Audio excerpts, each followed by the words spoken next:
Assalamualaikum warahmatullahi wabarakatuh. Alhamdulillahi rabbil alamin. Wassalatu wassalamu ala asyrafil anbiya wal mursalin wa ala alihi wa sahbihi ajma'in. Amma ba'du, yang terhormat para masyayikh Pondok Pesantren Al-Kahfi Solomangu, yang terhormat Syarifah Ofi, dan para nawaning JP3M yang rawuh pada pagi hari ini, dan tak terlupa teman-teman santri sekalian yang Masya Allah pagi ini sangat semangat sekali. Semangat betul? Alhamdulillah pagi ini bisa berkesempatan hadir pada majelis yang insyaallah barokah ini dalam keadaan sehat walafiat. Sebelum kita mulai, mari kita membaca sholawat kepada Kanjeng Nabi, karena berkat beliaulah kita bisa keluar dari zaman jahiliyah menuju zaman yang penuh ilmu ini. Allahumma sholli ala sayyidina Muhammad. Langsung mawon teman-teman sekalian, niki kalau berdiri mawon sepertinya, karena kalau duduk ini kurang semangat. Kalau dibacakan CV seperti nanti, kalau sudah dibacakan CV silahkan ya, kalau nanti TTL-nya kan tadi sudah ada ya, barangkali pas ulang tahun ada yang ngirim. Masya Allah. Bisa kita mulai? Karena kita tidak butuh kita tidak hanya butuh waktu yang sebentar, jadi langsung saja kita mulai. Sebelum kita mulai mengupas haid secara singkat, mari kita bertawasul dulu kepada para masyayikh, kepada para musannif kitab, pada muallif kitab, pada guru-guru kita semua. Semoga dengan berkah tawasul ini, apa yang akan kita pelajari yang akan kita bahas pada pagi hari ini bisa membuahkan berkah dan manfaat fid dunya wal akhirah. Ila hadratin nabiyil mustafa sayyidina maulana Muhammad sallallahu alaihi wasallam wa alihi washabihi wasallam.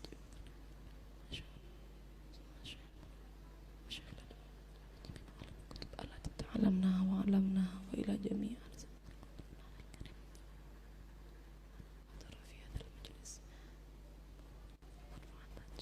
Al-Fatihah.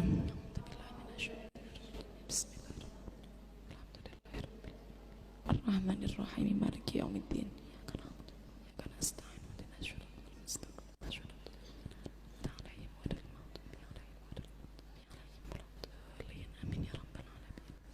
Bismillahirrahmanirrahim. Biasanya kalau di pondok-pondok pesantren biasanya sudah ada pelajaran, kalau Kebumen biasanya pelajarannya apa? Pelajaran haidnya? Pakai risalatul mahid yang bahasa Jawa niku? Oh, nggih. Sekarang kurang lebihnya seperti itu. Mungkin nanti kalau panjenengan sudah pernah belajar risalatul mahid dan ada yang berbeda dengan apa yang saya sampaikan, nanti silahkan boleh ditanyakan. Dan nanti apa yang saya sampaikan, bila nanti sekiranya perlu diulang atau kurang memahamkan atau ada yang muskilah, silahkan ditanyakan pada akhir pembahasan nanti. Monggo Mbak, itu silahkan ya. Bismillahirrahmanirrahim. Haid, hukum mempelajari haid bagi wanita baligh tentunya tadi sudah dibahas oleh Ning Zahra. Hukum mempelajarinya adalah fardhu ain. Seorang wali atau suami tidak diperbolehkan mencegah seorang wanita keluar dari rumah untuk belajar haid apabila mereka tidak bisa mengajarkannya. Jadi panjenengan semua sepertinya yang sudah hadir di sini itu sudah masuk kategori wanita yang baligh. Bahkan di Pondok Pesantren Al-Kahfi sendiri kemarin saya tanya, di sini adalah SMK, SMA, mana umur yang berkisar pondok di sini itu sekitar 15 sampai 18 tahun, tentunya pasti sudah masuk kategori wanita yang baligh. Walaupun toh mempelajarinya itu wajibnya untuk yang sudah baligh, tetapi alangkah baiknya bila mana kita sebagai perempuan, sebagai seorang ibu dan calon-calon ibu sekalian nanti memberikan pendidikan haid sejak dini kepada anak-anak kita nanti. Karena kenapa? Karena kalau kita tidak memberikan pelajaran haid sejak dini, biasanya teman-teman anak-anak itu ya, anak-anak yang SD atau sekarang kan banyak SD sudah mulai mengalami haid, itu mereka akan malu untuk speak up atau mereka akan malu bilang sama orang tuanya karena mereka menganggap ini hal yang tabu. Malu keluar darah, malu keluar darah, sehingga biasanya anak-anak kecil itu kalau dibahas singgung, sudah haid belum? Apa sih? Karena adik saya sendiri seperti itu. Adik saya sendiri seperti itu. Sudah haid belum? Apa sih bahas-bahas haid? Nah, jadi karena malu. Jadi supaya kita tanamkan bahwa sebenarnya haid itu bukan hal yang memalukan, hal yang menjadi kodrat seorang wanita dan harus dipelajari sejak dini. Mungkin diberikan pendidikannya ya jangan terlalu luas, karena biasanya anak kecil itu kan tidak mau ambil pusing ya. Jadi yang penting kita pendidikan. Nanti kalau sudah besar akan mengalami haid. Haid itu seperti ini, seperti itu. Jadi apa namanya? Supaya mereka tidak kaget ketika mengalami haid. Karena banyak sekali pertanyaan-pertanyaan masuk, anak-anak kecil umur 10 tahun, umur 11 tahun sudah mengalami haid, bahkan sudah mengalami istihadah. Jadi jangan menunggu baligh untuk belajar, tapi ajarkan sejak dini sebelum mereka baligh tentang secara singkat hukum-hukum haid. Mari kita lanjutkan. Haid sendiri secara artinya adalah darah yang keluar dari farji seorang wanita yang sudah mencapai usia 9 tahun Hijriah, kurang 16 hari kurang sedikit. Bukan disebabkan melahirkan, juga bukan disebabkan penyakit pada kemaluan atau luka. Jadi untuk haid boleh langsung di slide. Untuk haid sendiri tadi pengertiannya itu ada minimal usianya. Minimal usia perempuan yang mengeluarkan darah haid adalah 9 tahun kurang 16 hari kurang sedikit. Oh, kalau seperti itu ulang lagi slide-nya, Mbak. Kurang 16 hari kurang sedikit, bukan disebabkan melahirkan. Jadi kalau semisal keluarnya belum mencapai usia 9 tahun Hijriah kurang 16 hari kurang sedikit, tentunya bukan dikatakan darah haid, melainkan dikatakan darah fasad atau darah istihadah. Jadi patokannya usianya 9 tahun Hijriah kurang 16 hari kurang sedikit. Kalau semisal darah itu keluar sebelum usia ini sampai melebihi usia ini, semisal 9 tahun Hijriah kurang 20 hari mengeluarkan darah, 9 tahun Hijriah kurang 20 hari mengeluarkan darah, keluar darah selama 10 hari. Jadi kan sebagian darah masuk pada usia yang belum mencapai minimal usia haid, sebagian darah masuk pada usia, keluar pada usia yang sudah masuk minimal haid. Maka yang darah yang keluar belum mencapai usia 9 tahun Hijriah kurang 16 hari kurang sedikit, hukumnya masih istihadah.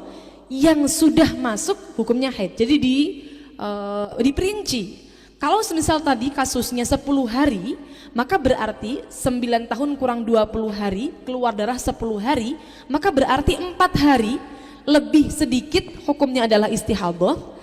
Dan sisanya 6 hari kurang sedikit hukumnya adalah haid. Jadi diperinci. Yang sudah masuk usia minimal berarti haid, yang belum berarti istihadah. Simpelnya seperti itu. Dan juga yang perlu kita tekankan adalah darah yang keluar dari farji ya. Berarti kalau bukan dari farji tentunya bukan darah haid, tetapi sunnah untuk wudhu. Misal darah itu keluar dari jalan belakang, dubur ya, maka ini bukan haid melainkan tetap sunnah untuk mandi. Bukan wajib tapi sunnah untuk mandi. Kemudian bukan disebabkan melahirkan, berarti kalau sebabnya adalah melahirkan tentunya juga bukan haid melainkan adalah darah nifas ya, seperti yang sudah kita ketahui semua. Juga bukan disebabkan penyakit pada kemaluan atau luka. Jadi semisal seperti penyakit pada kemaluan atau luka pada kemaluan itu contohnya seperti ini. Mungkin darah yang keluar karena mohon maaf pecahnya selaput darah. Nah, pecahnya selaput darah itu nanti darah yang keluar hukumnya bukan haid melainkan ya darah najis saja seperti itu. Ya cukup disucikan saja. Dan dia tetap wajib melaksanakan sholat seperti itu.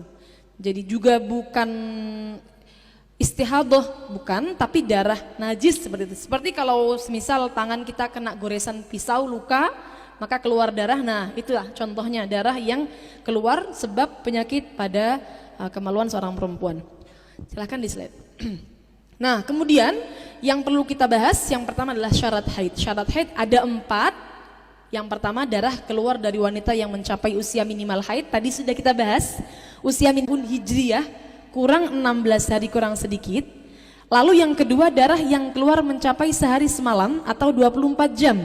Bila keluar secara terus menerus dan juga tidak melebihi 15 hari bila keluar secara terputus-putus.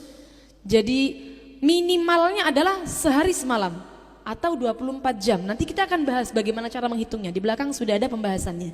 Kemudian nomor 3, keseluruhan darah tidak melebihi 15 hari. Dan yang keempat, darah keluar setelah masa suci 15 hari. Bisa kita simpulkan dari syarat haid ini bahwa minimal haid adalah sehari semalam. Maksimalnya 15 hari 15 malam. Umumnya 6 sampai 7 hari dan minimal masa suci adalah 15 hari. Minimal masa suci yang memisahkan antara haid dan haid adalah 15 hari.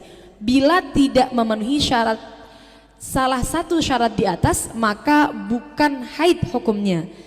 Jadi semisal nomor 1 tidak terpenuhi, keluar dari wanita yang belum mencapai usia minimal, maka tentunya bukan haid. Yang nomor 2, darah yang keluar belum mencapai sehari semalam, atau darahnya terputus-putus, tapi kalau dijumlahkan belum mencapai 24 jam. Selama 15 hari dijumlah ternyata tidak sampai 24 jam, ini juga bukan haid.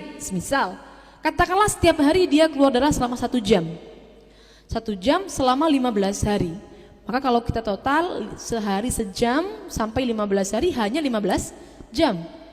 Karena belum mencapai 24 jam minimal masa haid, maka tentunya selama 15 hari walaupun toh dia keluar darah selama setiap hari hanya sejam saja, walaupun toh kontinu selama 15 hari, karena belum mencapai 24 jam, tetap hukumnya bukan darah haid. Hukumnya adalah darah istihadah atau darah fasad. Yang nomor 3, keseluruhannya tidak melebihi 15. Berarti kalau melebihi 15, hukumnya bukan haid. Misal perempuan mengeluarkan darah selama 17 hari, selama 17 hari keluar darah, maka ini menyalahi syarat haid yang nomor 3. Berarti kita tidak bisa mematok, oh berarti haidnya 15 hari, boten saged. Kenapa seperti itu? Karena sebenarnya dia tidak memenuhi syarat haid. Perempuan yang seperti ini, dia dikategorikan perempuan yang istihadah. Sedangkan kalau dalam kutubus salaf, perempuan yang istihadah itu ada beberapa perincian. Nanti kita akan bahas bab istihadah di belakang. Jadi pemahaman yang kurang tepat adalah ketika mengeluarkan darah melebihi 15 hari, semisal 17 hari, 20 hari, itu langsung divonis, oh berarti 15 harinya haid, sisanya adalah istihadah. Hanya dengan mengandalkan pemahaman bahwa maksimal haid adalah 15 hari. Ini kurang tepat, karena kalau perempuan yang istihadah itu ada beberapa perincian. Nanti akan kita bahas di akhir. Setelah pembahasan ini, bagaimana perincian perempuan yang istihadah.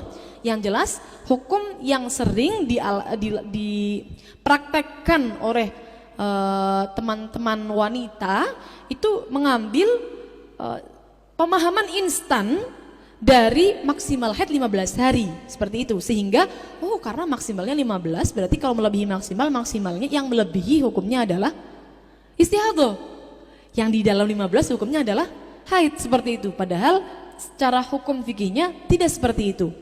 Fikih Syafi'i tidak seperti itu, ya, tidak seperti itu. Nanti akan kita bahas di belakang. Kemudian darah keluar setelah masa suci 15 hari, berarti kalau sucinya belum 15 hari juga bukan termasuk darah haid, melainkan darah istihadah. Akan kita bahas nanti setelah ini. Monggo di slide, Mbak. Ini tadi sudah kita bahas, seorang wanita mengeluarkan darah 20 jam selama 1 hari atau 1 jam setiap hari selama 15 hari. Maka darah yang keluar bukan haid melainkan istihadah. Kasus ini biasanya sering terjadi pada perempuan yang menggunakan alat kontrasepsi. Ini tidak memenuhi syarat yang nomor 2. Darah yang keluar belum mencapai 24 jam atau sehari semalam. Monggo di slide lagi. Cara menghitung haid, nah ini dia. Perempuan itu kalau semisal haidnya tidak terputus-putus, sebenarnya kita cukup belajar cara menghitung haid saja. Kalau semisal tidak terlalu rumit permasalahan haidnya, tidak terputus-putus atau tidak memakai alat kontrasepsi, itu biasanya haidnya normal-normal saja. Ya haid 7 hari selama sebulan, setiap bulan 7 hari haid, kemudian sucinya sisanya 23 hari. Nah, maka kalau seperti itu biasanya tidak akan rumit-rumit membahas rumusnya, ya, yang haid keluar darah berarti haid, suci berarti suci, berhenti darah berarti suci. Yang perlu kita perhatikan cara menghitungnya, 24 jam. Itu bagaimana cara menghitungnya? Nah, di sini. Darah keluar hari Selasa jam 12 siang. Lalu berhenti hari Rabu jam 12 siang, maka berarti sudah mencapai 24 jam. Jadi Rabu jam 12 siang baru dihukumi mencapai syarat haid. Mencapai syarat haid karena sudah 24 jam. Seperti itu. Jadi Rabu baru masuk 24 jam. Kadang-kadang seperti ini soalnya teman-teman menghitung itu. Saya teman-teman dikit, teman-teman santri nih. Makita ngaji-ngaji ini nawani. Kalau teman-teman santri, kalau lek ten gini nawani nguyahi segoro nih, nguyahi segoro. Terus kalau tak audiensi teman-teman santri mawon kerasane, co. Enten niki. Kadang-kadang kita keluar darah hari Rabu, semisal nih, Rabu, Kamis, Jumat. Rabu ini jangan dihitung sehari. Seperti itu maksudnya. Rabu ini jangan dihitung sehari. Rabu, Kamis, Jumat, Sabtu. Rabunya ini baru keluar darah. Jadi jangan langsung dihitung sehari. Menghitung seharinya kapan? Sehari kemudian. Nah, kasus ini keluar darah Selasa jam 12 siang. Berarti menghitung seharinya adalah hari Rabunya. Ngonten, sehari setelahnya. Maka semisal pada kasus ini Selasa, Rabu, Kamis, Jumat, Sabtu, Ahad. Ahad darah berhenti. Ahad darah berhenti jam 12 siang saja biar tidak usah bingung. Jam 12 siang Ahad berhenti. Maka berarti penghitungan sehari dimulai hari Rabu. Rabu, Kamis, Jumat, Sabtu, Ahad. Dia keluar darah selama 5 hari. Bukan 6 hari melainkan kapan darah mulai keluar. Jadi tidak harus perempuan itu selalu ngecek terus. Apakah darah saya keluar? Apakah saya sedang mengeluarkan darah? Apakah darah saya sedang berhenti? Ini kumboten. Tidak harus selalu ngecek. Kapan perempuan itu wajib ngecek darah keluar? Semisal mendekati atau semisal kerasa, semisal mendekati hari-hari adat haidnya. Nah, itu baru mulai semisal sucinya sudah mendekati 23. Saya suci biasanya 23. Oh, berarti kalau mendekati waktu sucinya selesai atau haidnya keluar, maka disinilah perempuan itu wajib lebih sering untuk ngecek apakah dia sudah mengalami menstruasi, haid atau belum. Nah, semisal seperti ini, dia tidak tahu ini darah, semisal mungkin ya duha, kan subuh kegiatan, lalu waktu duha mau sholat duha kejeding, loh ada darah. Sejak kapan darah ini? Kan dia ragu-ragu ini, sejak kapan darah ini? Maka tidak usah ragu, tidak usah bingung, dia dihitungnya sejak tahu kapan darahnya keluar. Jadi semisal tahunya pas duha berarti keluarnya duha. Seperti itu nggih? Keluarnya duha. Berarti 24 jamnya besok duha, seperti itu. Jadi tidak usah bingung, semisal kok sudah keluar darah, sejak kapan darahnya keluar? Dihukuminya haid adalah sejak dia tahu bahwa dia haid. Sehingga kalau dia ragu apakah sudah 24 jam atau belum, karena kan namanya perempuan itu namanya kira-kira ya, menghitung darah haid itu tidak bisa pasti. Darah yang saya keluarkan pasti 24 jam, tidak bisa. Karena kita suci, tepatnya sucinya kapanpun kita tidak tahu. Yang kita tahu adalah saat ngecek, alhamdulillah sudah suci. Tapi kan tidak tahu darahnya berhentinya sejak kapan. Keluar darah saat itu saya tahu kalau saya keluar darah, tapi tidak tahu darahnya sejak kapan keluarnya. Tepatnya sejak kapan. Sehingga kalau lagu apakah sudah 24 jam atau belum, maka khilaf. Menurut Imam Ibnu Hajar bukan haid, namun menurut Imam Romli hukumnya adalah haid. Jadi longgar, panjenengan silahkan mau ikut yang Imam Romli hukumnya sudah haid, sehingga berarti semisal darahnya berhenti kebetulan, ini sudah 24 jam atau belum? Maka kalau tidak mau qodok sholat ya berarti ikut Imam Romli yang mengatakan darahnya sudah haid. Karena perempuan yang haid itu kan tidak wajib mengodok sholat. Tidak wajib mengodok sholat saat haid bukan berarti terlepas dari kewajiban mengkodok ya. Nanti akan kita bahas di akhir kewajiban mengkodoknya. Kalau mengikuti Ibnu Hajar kan berarti selama 1 hari itu dia tidak sholat, semuanya wajib diqadha. Nah seperti itu. Jadi kalau ragu apakah sudah 24 jam atau belum, maka khilaf. Menurut Imam Ibnu Hajar bukan haid, namun menurut Imam Nawawi sebaliknya hukumnya. Tapi ternyata setelah dicek menggunakan kapas masih ada cairan coklat, masih ada cairan keruh, masih ada cairan kuning. Jadi seperti itu, maka kalau seperti ini hukumnya dia belum suci. Berhenti bila ada cairan bening atau cairan putih atau tidak ada cairan sama sekali. Yang kita tekankan mengeceknya tidak boleh hanya bagian zahir saja. Bagian zahir itu adalah yang disucikan saat istinja. Misal duduk jongkok itu kan yang wajib disucikan. Nah ini agak ke dalam sedikit, insya Allah tidak sakit, tidak masalah dan tidak membahayakan. Yang penting ya kan tidak terlalu dalam, tidak membahayakan, jadi tidak masalah. Itu yang harus diperhatikan, karena biasanya di area luar itu kan sudah sering terbasuh air istinja, semisal sering pipis mungkin ya, jadi kan sering terbasuh. Oleh karenanya darahnya sebenarnya masih keluar, tapi belum sampai area paling luar, paling zahir yang wajib disucikan saat istinja, sehingga sebenarnya dia masih haid.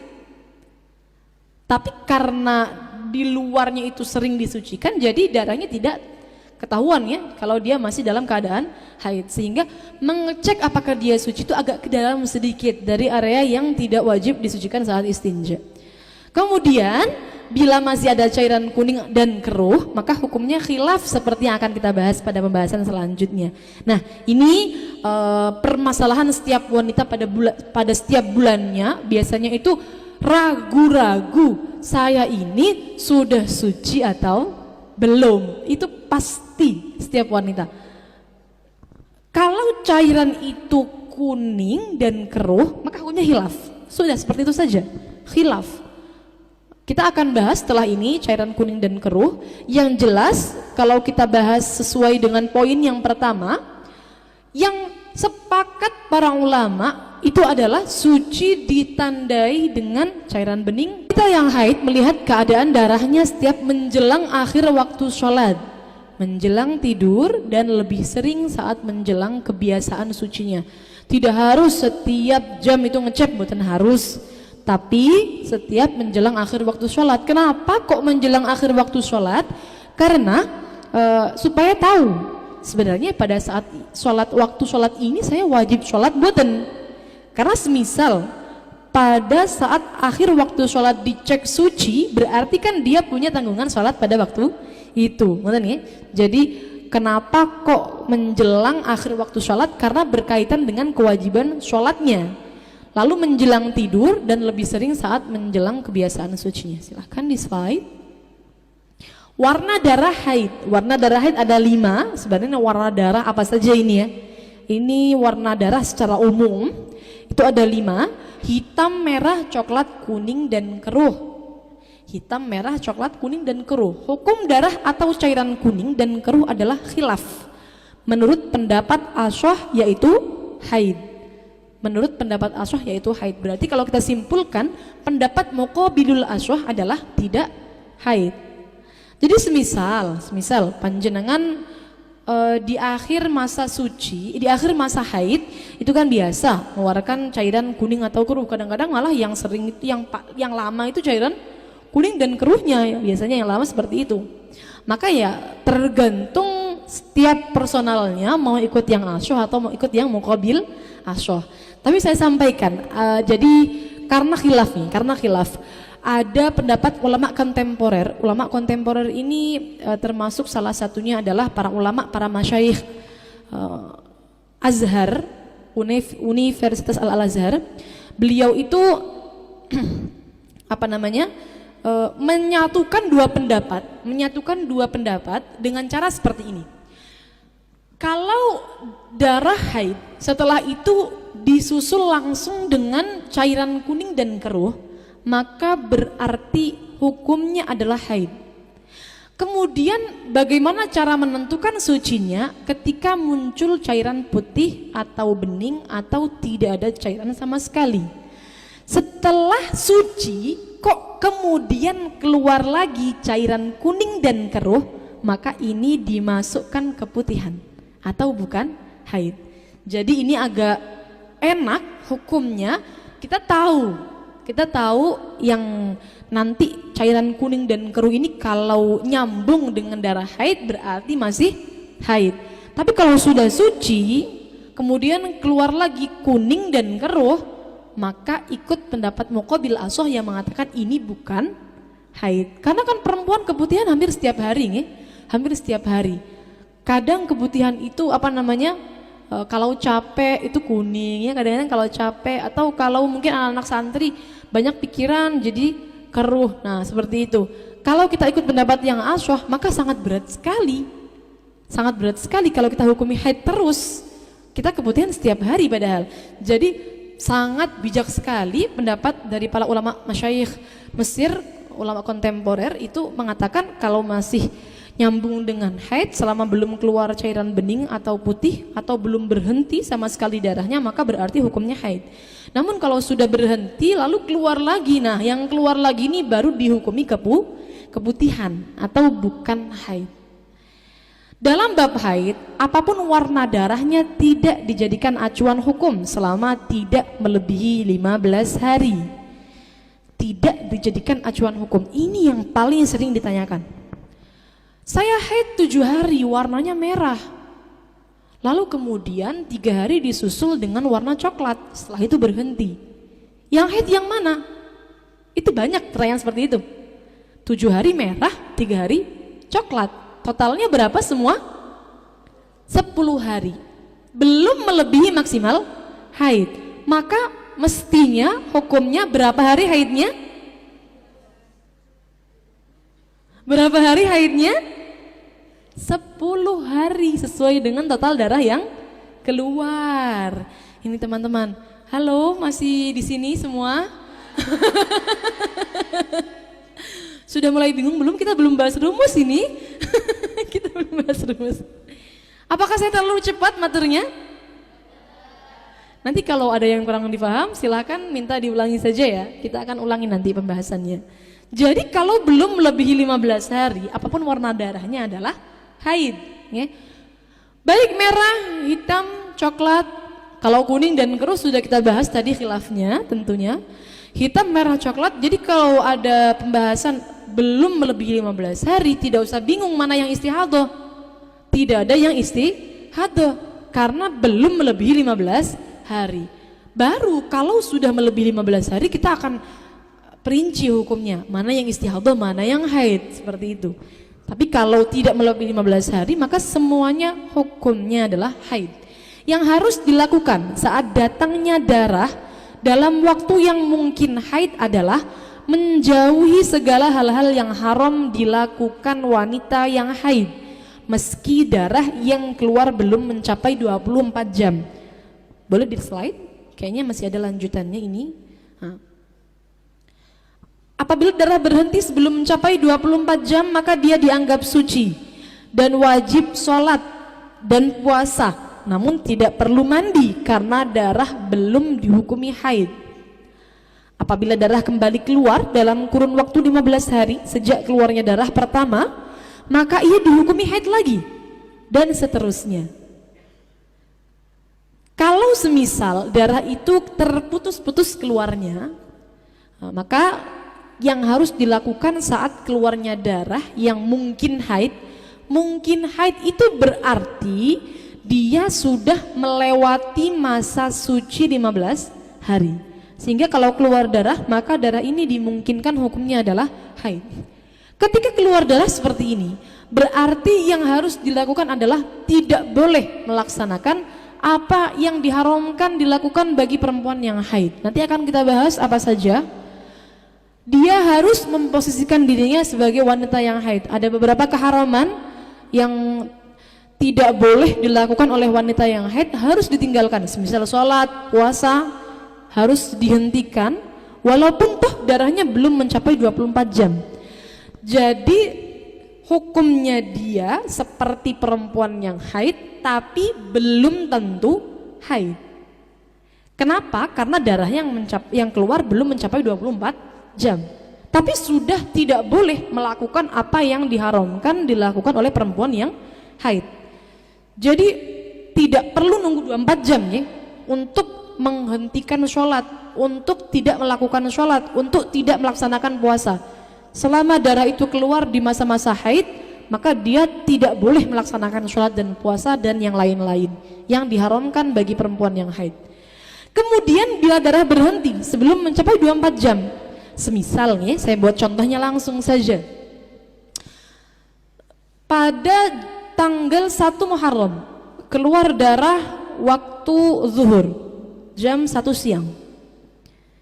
Lalu ternyata ditunggu asar 1 Muharram, dicek mau jamaah sholat asar kan ke Jeding, ternyata dicek menggunakan kapas, darah betul-betul berhenti posisi jam 4 sore. 1 sampai 4 berarti totalnya berapa? 3 jam ya.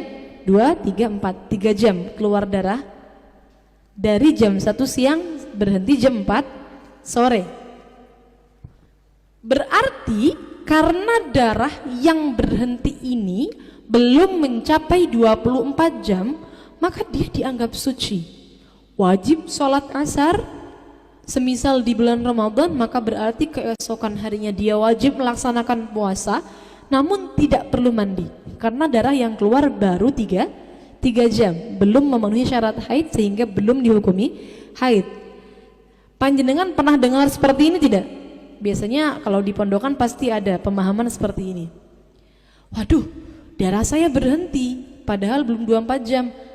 Tak tunggu sampai 24 jam barangkali keluar lagi. Iya betul.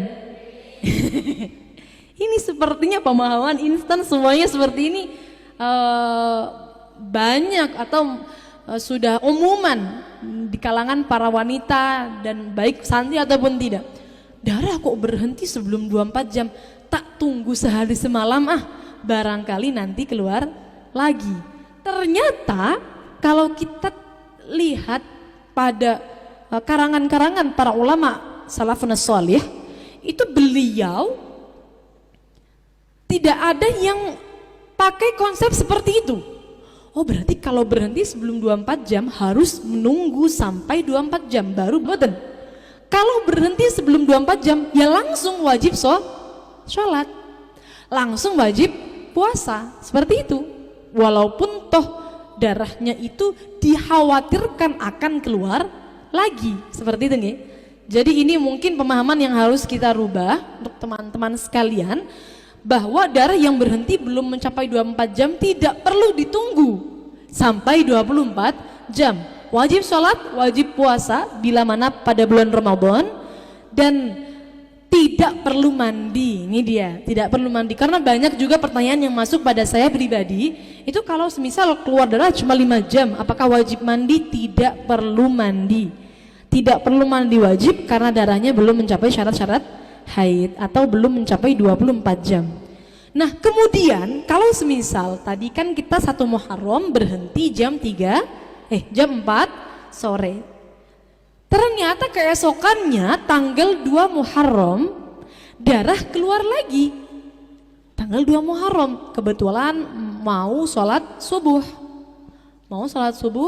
Jam 5 pagi ke Jeding, mau sholat subuh jamaah jam 5 pagi, oh ada darah. Berarti dia dihukumi haid lagi. Dihukumi haid lagi karena melanjutkan darah yang 3 jam tadi. Dihukumi haid lagi. Ditunggulah darah itu keluar terus. Pas akan teman-teman itu mau jamaah zuhur, kira-kira jam 1 siang dicek darah ternyata berhenti lagi. Berapa totalnya? 6, 7, 8, 9, 10, 11, 12, 1, 8 ya. Jadi 8 jam saja pada 2 Muharram keluarnya. 1 Muharram keluar 3 jam, 2 Muharram keluar 8 jam. Totalnya berapa? Masih 11 jam. belum mencapai 24 jam. Hukumnya masih sama dengan yang awal tadi. Berarti zuhur dia wajib melaksanakan sholat. Wajib mandi atau tidak? Tidak wajib mandi karena darahnya baru mencapai 11 jam. Begitu seterusnya sampai 15 hari. Jika darah sudah mencapai 24 jam lalu berhenti, maka ia dihukumi suci, wajib mandi dan melaksanakan sholat dan puasa. Tidak diperbolehkan menunggu hingga keluar waktu sholat menurut pendapat mu'tamad. Nah, kalau semisal ini tadi kasusnya Mbak tadi itu yang tanggal 1 keluar, tanggal 2 juga keluar, ini berlangsung beberapa hari sampai di total sudah ada 24 jam. Berarti kalau sudah ada 24 jam kok darahnya berhenti, dia wajib sholat, wajib puasa, ada tambahan juga wajib mandi besar. Kalau yang tadi tidak wajib mandi karena darahnya belum mencapai 24 jam, karena sudah mencapai 24 jam berarti kalau berhenti dia wajib mandi dulu baru kemudian melaksanakan sholat dan juga puasa. Tidak diperbolehkan menunggu hingga keluar waktu itu, maksudnya semisal berhentinya pada waktu asar, maka tidak boleh seperti ini, wah nanti sajalah saya tunggu barangkali maghrib keluar lagi. Ini tidak diperbolehkan seperti itu. Barangkali isya keluar lagi, yang mana pada akhirnya dia tidak melaksanakan sholat asar, maghrib dan juga isya, padahal wajib dia melaksanakan sholat itu pada waktunya. Jadi ngonten nggih, tidak diperbolehkan sucinya itu ditunda hingga sampai keluar waktu sholat menurut pendapat yang mu'tamad. Bila seorang wanita mengeluarkan darah, kiranya bisa difaham sampai sini? Ya. Bila seorang wanita mengeluarkan darah melebihi 15 hari, maka dia tergolong perempuan yang istihadah. Dalam bahasa Arabnya disebut dengan mustahadah. Ketentuannya akan kita bahas pada pembahasan istihadah. Hukumnya tentunya bukan 15 hari haid lalu sisanya istihadah. Ini hukum yang tidak tepat. Ini biasanya adalah hukum pemahaman instan. Kalau saya sering mengatakan adalah pemahaman instan. Kebanyakan di pesantren-pesantren atau di SMP, SMK di luar sana mengajarkan hukum haid hanya sebatas minimal, maksimal, umumnya, minimal suci, hanya sebatas ini saja. Tidak ada perincian, oh nanti kalau seperti ini hukumnya berapa istihadah, berapa haid, tidak ada. Tidak ada perincian rumus-rumus haid, tidak ada. Jadi hanya sebatas ini, sehingga pemahaman instan saja, oh kalau melebihi 15 berarti yang 15 karena tidak, ya karena maksimalnya haid 15-nya haid, sisanya istihadah. Ini pemahaman instan yang ternyata kurang tepat. Yang ternyata kurang tepat kalau dipaskan dengan hukum dalam mazhab Syafi'iyah. Boleh di slide? Masa suci. Nah ini kita bahas masa suci dulu. Minimal suci yang memisahkan antara dua haid adalah 15 hari dan maksimalnya tidak terbatas. Minimalnya 15 hari, maksimalnya tidak terbatas. Kalau semisal setiap bulan dia mengalami haid dan suci yang normal, maka dia tidak akan susah-susah untuk memahami rumus haid. Tapi siklus perempuan tidak bisa ditebak. Panjenengan mungkin di pondok sekarang siklusnya normal. Setiap bulan haid 1 kali. Ya sucinya 20, 25, haidnya 7 hari, 8 hari, 6 hari. Begitu setiap bulannya. Tapi biasanya nanti kalau sudah menikah itu hormonnya akan berubah. Bahkan belum kena pil KB itu kadang-kadang ada teman-teman yang setelah menikah itu hormonnya langsung berubah sehingga haidnya Nah, perlulah kita pahami dulu sebelum nabilah mengalami, barangkali dibutuhkan. Kalau normal maka tidak perlu kita bahas lagi. Yang akan kita bahas bila masa sucinya kurang dari 15 hari. Ini dia, kita mulai rumus-rumusnya. Bila masa suci kurang dari 15 hari, maka ada dua perincian. Yang pertama, darah kedua keluar dalam masa 15 hari. Terhitung sejak keluar darah, semuanya adalah haid. Bila darah kedua, ini sepertinya ada kesalahan ketik. Sebentar, teks aslinya saya bukakan dulu. Oh iya, ini baru saya kasih tadi malam soalnya. Jadi tukang editnya maklum. Sebentar.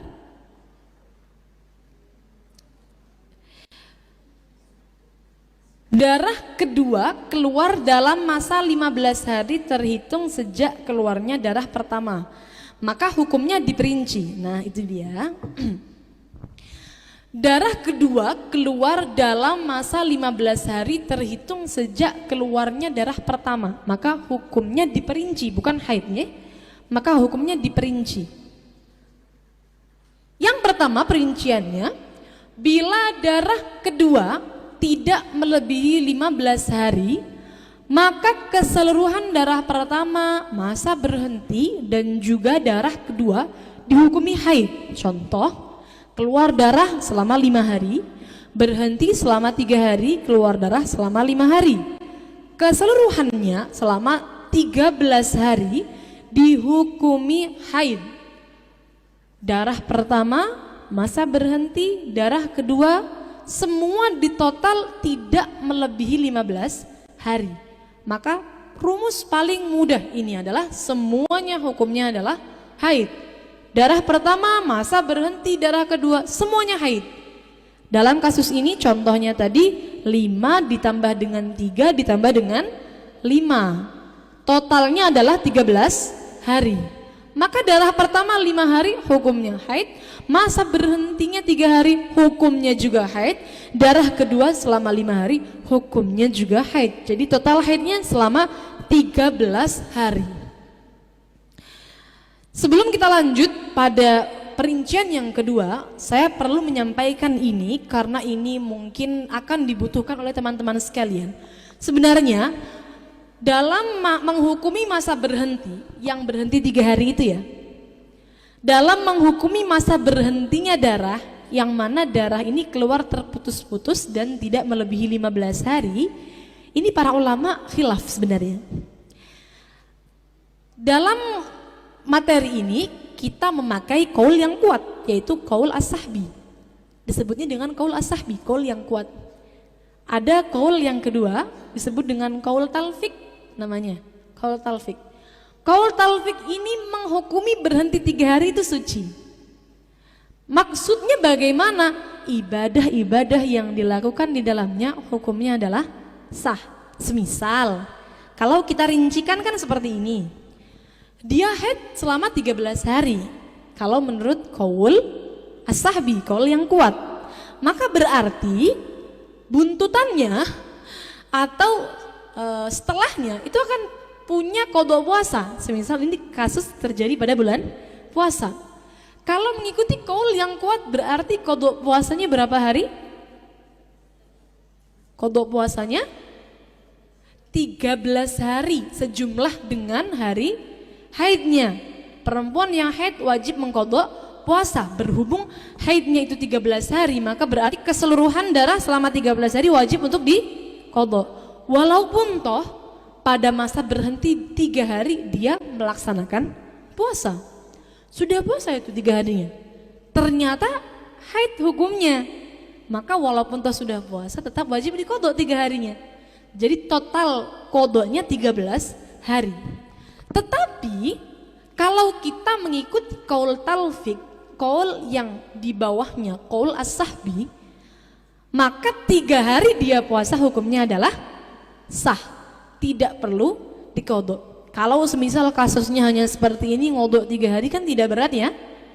Coba kita rubah contohnya, 1 hari keluar darah, 13 hari berhenti, 1 hari keluar darah, totalnya berapa? 15 hari. Berapa hari haidnya menurut qaul as-sahbi? 15 hari. Berapa hari qada puasanya menurut qaul as-sahbi? 15 hari. Apakah 13 hari masa berhenti dia wajib berpuasa? Wajib. Karena dia dalam kondisi darahnya berhenti. Kan berat nih Kung ya? Sudah puasa 13 hari ternyata masih wajib di qadha.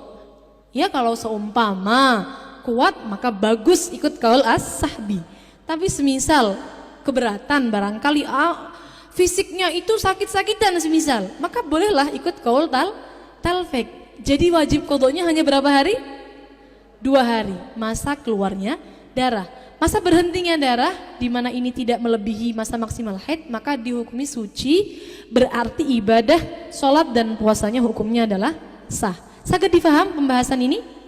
Nah, silakan di slide. Ini adalah pembahasan yang pertama, perincian yang pertama, di mana darah kedua keluar di dalam masa 15 hari. Tadi sudah kita bahas perincian yang pertama, sekarang perincian yang kedua. Bila sebagian darah kedua melebihi 15 hari, maka dia dihukumi layaknya orang yang mengeluarkan darah terus-menerus dan melebihi 15 hari, atau perempuan yang istihadah. Kasus ini disebut dengan istihadah taqatu', atau bahasa Indonesianya istihadah yang terputus-putus. Perincian hukumnya akan kita terangkan pada bab istihadah. Ini kasus sering sekali terjadi. Jadi darah kedua sebagiannya masuk dalam lingkup 15, sebagiannya keluar. Jadi nyambung 15 sampai melebihi 16 terus. Contohnya seperti ini. Keluar darah 6 hari, kemudian berhenti 6 hari. Berarti totalnya berapa?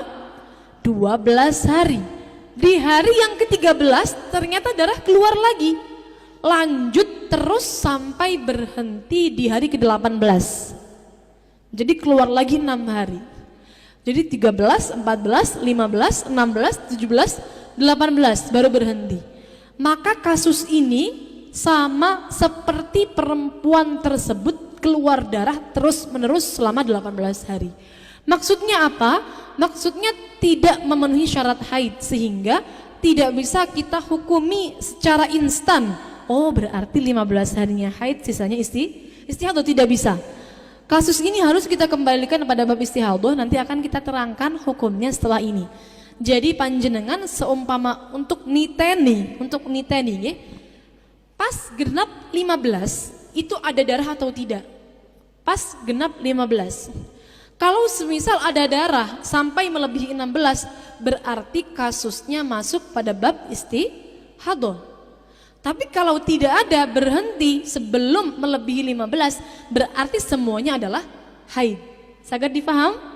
Semisal ya, pada tanggal 1 keluar darah jam 1, maka berarti genap 15 harinya 15 hari kemudian, yaitu pada tanggal 16. Juga pada jam 1. Dilihat jam 1 ini keluar darah mboten.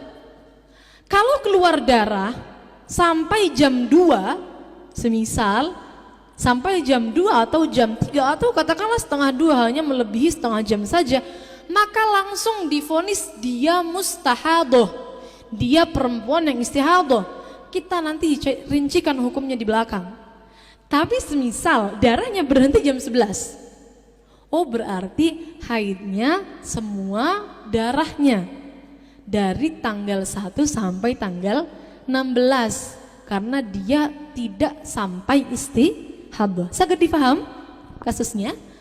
Nah, untuk pembahasan KD6, B6, KD6 ini itu nanti hukumnya akan kita bahas di belakangan saja pada bab istihadah, karena kalau kita bahas sekarang nanti panjenengan akan bingung, belum saya kasih muqaddimah tentang bab istihadah.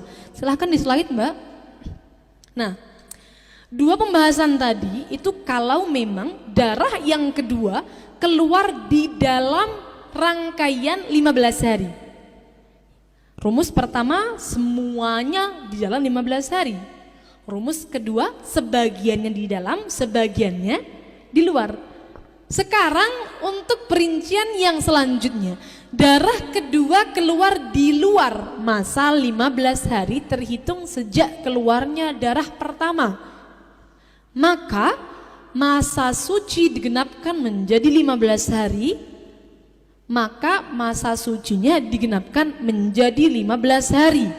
Lantas andaikan darahnya masih keluar, dihukumi haid yang kedua bila memenuhi syarat-syaratnya. Jadi dalam kasus ini, untuk yang rumus selanjutnya, darah kedua itu keluar di luar 15 hari dari darah pertama. Jadi kalau semisal darah pertama dijumlah dengan masa berhentinya itu tidak kurang dari 15 hari, maka kita bisa pakai rumus yang kedua ini.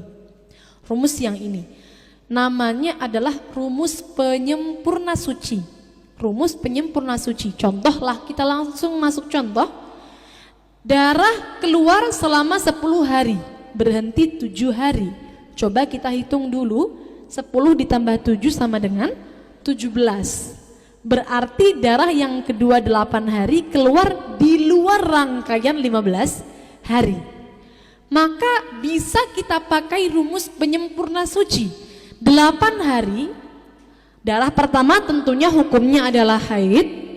Nah, 8 hari atau darah kedua dihukumi istihadah sebagai penyempurna suci. Jadi ada namanya istihadah penyempurna suci. Bisa dipakai bila mana darah pertama ditambah dengan masa berhenti tidak kurang dari 15 hari. Kalau kasus ini setelah digenapkan sucinya darahnya habis, berhenti, maka berhenti pada istihadah. Coba di slide Mbak, kita perbandingkan dengan, oh tidak ada, dikembalikan lagi saja, berarti kita terangkan saja. Semisal darah kedua ini keluarnya 10 hari, semisal ya, semisal 10 hari, darah pertama 10 hari, berhenti 7 hari, darah kedua 10 hari. Karena konsep ini masuk pada penyempurna suci, berhentinya baru 7 hari. Padahal minimal masa suci yang memisahkan antara dua haid adalah 15 hari. Berarti kurang berapa hari? Kurang 8 hari. Maka kalau darah keduanya itu 10 hari, 8 harinya kita hukumi sebagai istihadah penyempurna suci, sisanya selama 2 hari hukumnya adalah haid yang kedua. Seperti itu. Jadi kalau memang ada sisanya dan memenuhi syarat haid, maka dihukumi haid yang kedua. Kalau tidak memenuhi syarat haid, ya berarti istihadah. Misal sisanya cuma 20 jam, sisanya cuma 15 jam, 10 jam, maka berarti juga istihadah. 8 hari lebih 20 jam.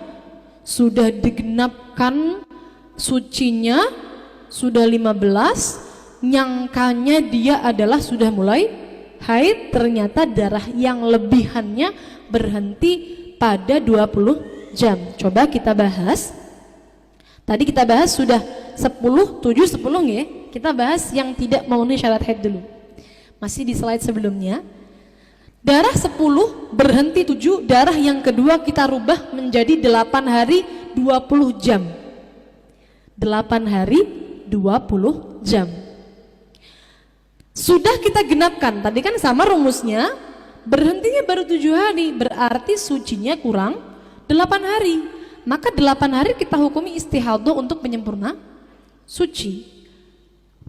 Coba panjenengan bayangkan, semisal panjenengan mengalami kasus ini, darah keluar 10 hari, kemudian berhenti 7 hari. Kalau mengeluarkan darah, fahamnya ini darah haid atau langsung faham, oh ini saya darah istihadah. Yang mana? Haid atau istihadah? Semisal, saya ulang lagi, keluar darah 10 hari, lalu berhenti baru 7 hari. Kalau panjenengan mengalami, semisal setelah 7 hari ini langsung keluar darah, menyangkanya darah yang keluar ini haid yang kedua, ataukah saya masih istihadah? Karena sucinya baru 7 hari, tentunya menyangkanya masih istihadah. Sucinya baru 7 hari, saya harus mengenapkan suci menjadi 15 hari. Seperti itu ya. Jadi kira-kira 8 hari puasa atau tidak? Perempuan yang istihadah puasa mboten? Wajib atau sunnah? Wajib qadha atau tidak? Perempuan yang puasa wajib puasa, perempuan yang istihadah wajib puasa atau tidak? Wajib qada atau tidak? Saya ulang lagi lah pertanyaannya. Wajib puasa mboten? Sah atau tidak puasanya? Sah. Kalau sah maka berarti wajib qada atau tidak? Nah, sudah ya, sudah paham berarti panjenengan sendiri yang jawab ya. Berarti kesimpulannya perempuan yang istihadah apakah wajib puasa dan wajib mengqada? Oh, apakah wajib puasa? Wajib. Apakah wajib mengqada? Nah, sudah paham runtutannya. Jadi kalau wajib puasa tentunya puasanya hukumnya adalah sah. Kalau sah maka kenapa wajib mengqada? 8 hari dia yakin, dia paham, oh saya suci baru 7 hari. Tentunya darah yang keluar masih darah istihadah, istihadah penyempurnaan suci. Maka berarti dia wajib melaksanakan puasa, wajib sholat. Faham mboten? Kira-kira kalau mengalami ini, saya mulai haid keduanya pada hari apa? Sudah paham mboten? Kira-kira. Kalau panjenengan mengalami sudah tahu tidak? Saya haid keduanya pada hari ini. Kira-kira. Mestinya sudah tahu, karena kan tahu. Sucinya baru 7 hari, berarti kurangnya adalah 8 hari. Ngonten. Jadi kalau tanggalan, oh berarti nanti saya kalau 8 hari lagi pada tanggal ini jam sekian itu sudah mulai masuk haid. Ngonten. Genapkan dulu sucinya 15 hari baru mulai haid yang kedua. Jadi kalau semisal saya buat contohnya 8 hari 20 jam. Setelah genap 8 hari keluar darah, dia sudah paham. Oh, saya sudah selesai istihadahnya. Ini saya mulai masuk haid yang kedua. Karena sudah tahu haid sucinya itu sudah 15 hari. Ini pada biasa mencatat suci mboten? Di sini. Suci hari apa, tanggal berapa, jam berapa ngeten nggih? Jadi nanti 15 harinya tahu kapan ngeten nggih? Nah, kan dia tahu 15 harinya kapan. Oh, ini saya sudah 15 hari. Maka berarti darah saya setelah ini hukumnya adalah haid yang kedua. Pemahamannya seperti itu. Karena orang itu kalau keluar darah pada masa-masa yang mungkin haid harus meninggalkan hal-hal yang diharamkan dilakukan oleh perempuan yang haid. Seperti kasusnya tadi, sama. Jadi kalau semisal 8 hari lebih 20 jam, ternyata ditunggu darahnya. Berhenti hanya 20 jam saja. Sudah ditunggu, dikira haid yang kedua, ternyata 20 jam kemudian darahnya berhenti. Nah, maka berarti hukumnya apakah dijadikan haid yang kedua? Apakah bisa dihukumi sebagai haid yang kedua? Apakah bisa dihukumi 20 jam tadi sebagai haid yang kedua? Tidak, karena belum memenuhi syarat haid. Syarat haid adalah 24 jam. Sehingga 20 jam itu juga termasuk istihadah. Kira-kira 20 jam tadi dia puasa dan sholat mboten? Puasa? Sholat mboten? Coba panjenengan bayangkan. Setelah menggenapi suci 15 hari, fahamnya saya sudah mulai haid. Kalau fahamnya saya sudah mulai haid, kira-kira puasa dan sholat mboten? Nah, berarti sholat dan puasa mboten 20 jamnya? Mboten, berarti nggih. Selama 20 jam mboten sholat, mboten puasa, karena fahamnya awalnya saya sudah mulai haid yang kedua. Berarti kalau darahnya hanya mencapai 20 jam saja setelah digenapi suci, hukumnya adalah istihadah. Maka kalau sudah terlanjur tidak sholat, apakah dia wajib mengqadha sholatnya? Wajib. Saged dipahami dari yang sampai sini? Maksud saya tadi, saya adalah menerangkan tentang kalau sudah digenapi masa sucinya, kalau masih ada lebihannya kan bisa dihukumi haid yang kedua bila memenuhi syarat. Contoh yang barusan yang 8 hari 20 jam itu adalah contoh kalau memang tidak memenuhi syarat. Sangat difaham? Sudah, kita lanjutkan pada pembahasan selanjutnya. Tadi pembahasan kita tentang istihadah penyempurna suci selesai. Untuk pembahasan haid yang terputus-putus cuma ada rumus tadi saja. Rumus yang mana haid semua, kemudian rumus yang mana itu masuk istihadah terputus-putus, kemudian yang ketiga rumus yang mana masuk pada istihadah penyempurna suci. Sekarang kita bahas kalau keluar darahnya melebihi 15 hari. Keluar darah melebihi 15 hari disebut dengan istihadah. Bagi seorang wanita yang sudah pernah mengalami haid atau memiliki adat haid disebut dengan mu'tadah. Ada 2 perincian. Sebenarnya saya ringkas pembahasannya karena kalau kita membahas istihadah maka ada 7 perincian. Tidak akan cukup insyaallah pada hari ini walaupun sampai maghrib insyaallah panjenengan nanti pulang-pulang dari sini langsung butuh paramek. Butuh paramek nanti, gawat malah. Nah, jadi saya ringkas saja karena audiensnya ini juga sudah 15 tahun ke atas. Saya rasa semua pasti sudah mengalami haid. Maka yang akan kita bahas hanya pembahasan mu'tadah saja. Perempuan yang sudah pernah mengalami haid.